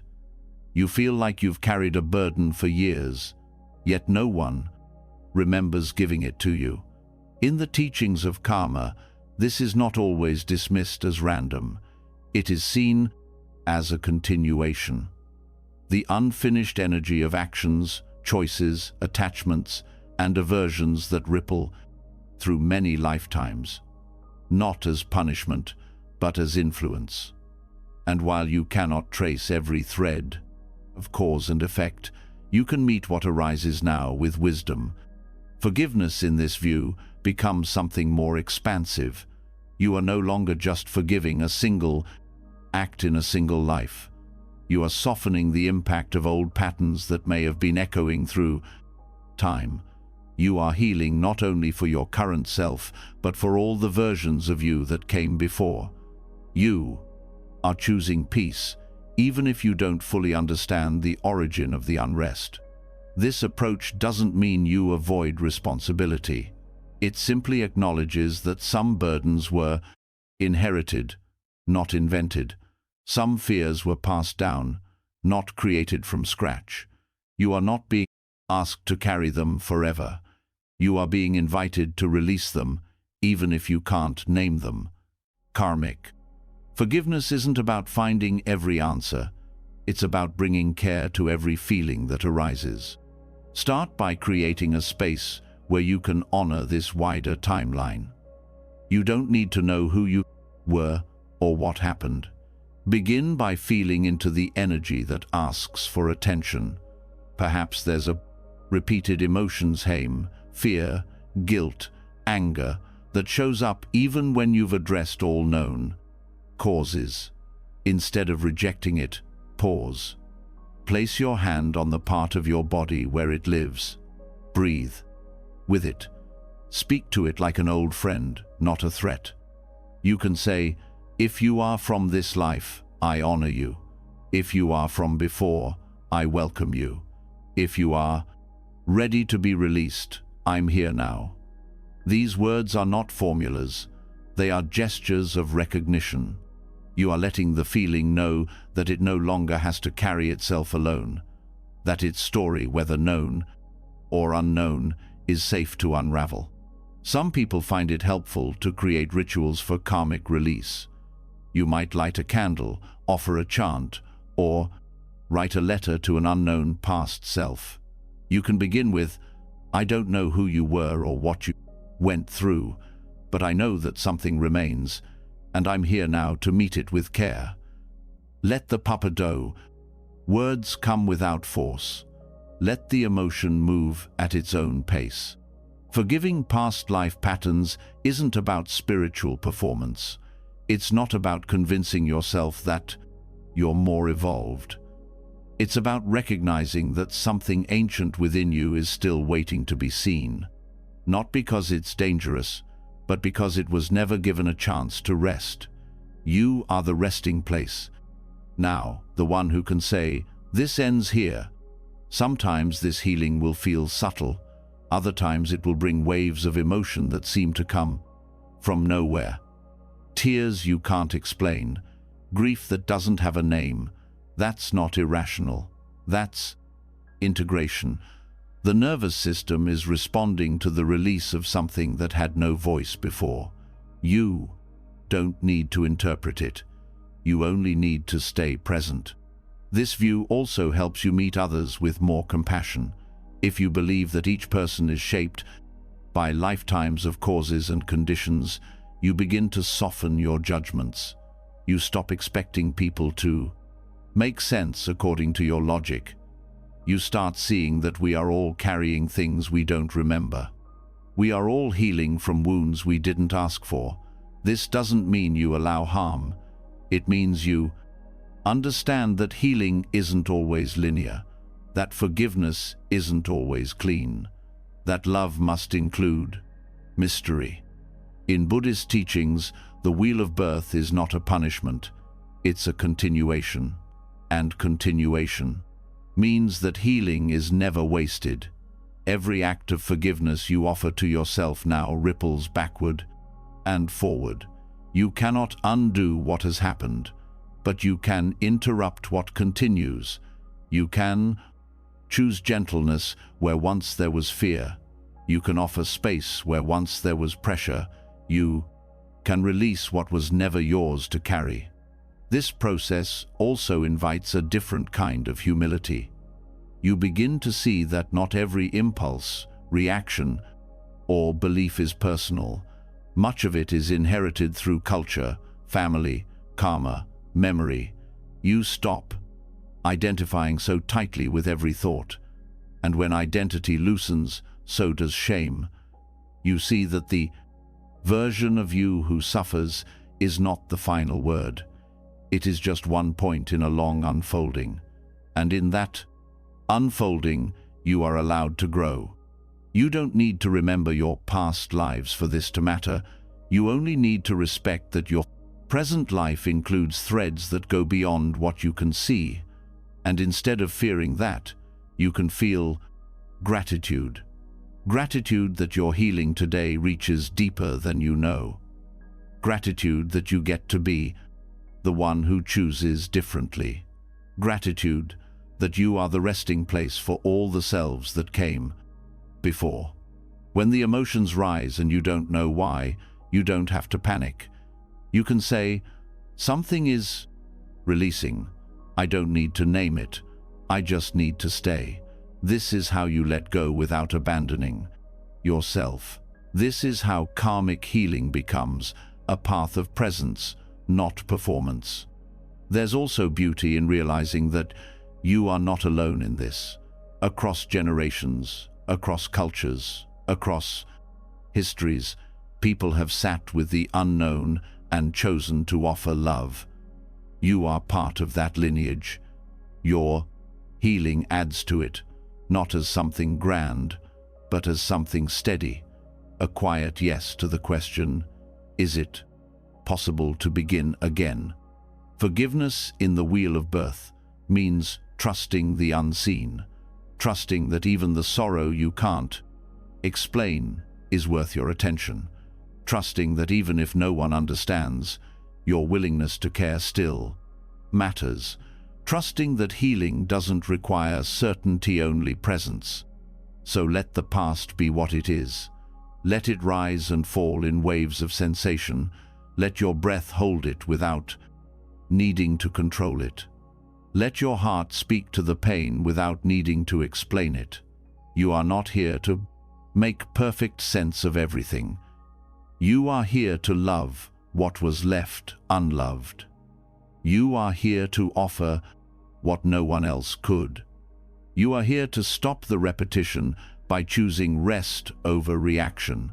And that choice, again and again, is what turns karmic weight into karmic release. Keep trusting this process. You don't need proof. You only need to stay close to what's real. If it asks for space, give it space. If it asks for stillness, give it stillness. If it asks for tears, let them fall. There is no right way to do this. There is only your willingness to return to what's waiting inside you.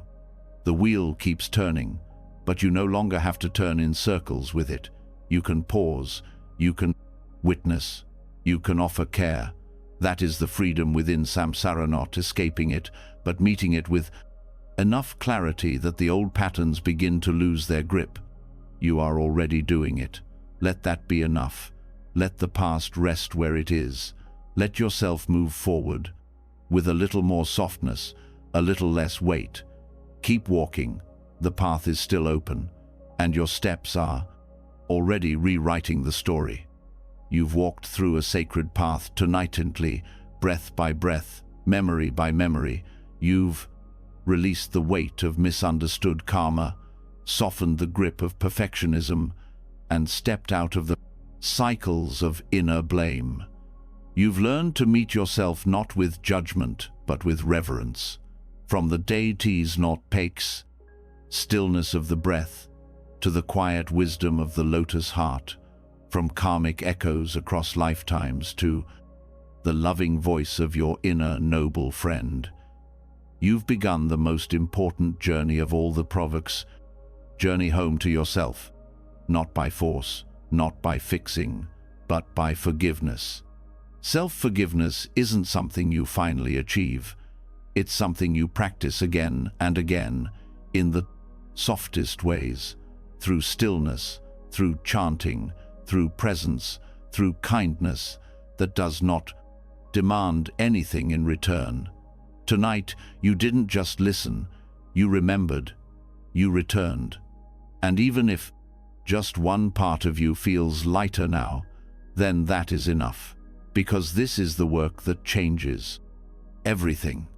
If these teachings moved something inside you, even something small, leave a comment below. Write, "I'm coming home." Let's honor the quiet victories together. And if you'd like to keep walking this path with more gentle teachings, more guided wisdom, more spaces to rest, subscribe to the channel and tap the bell. There's so much more waiting for you. Until next time, sleep softly, and may your breath continue what tonight began.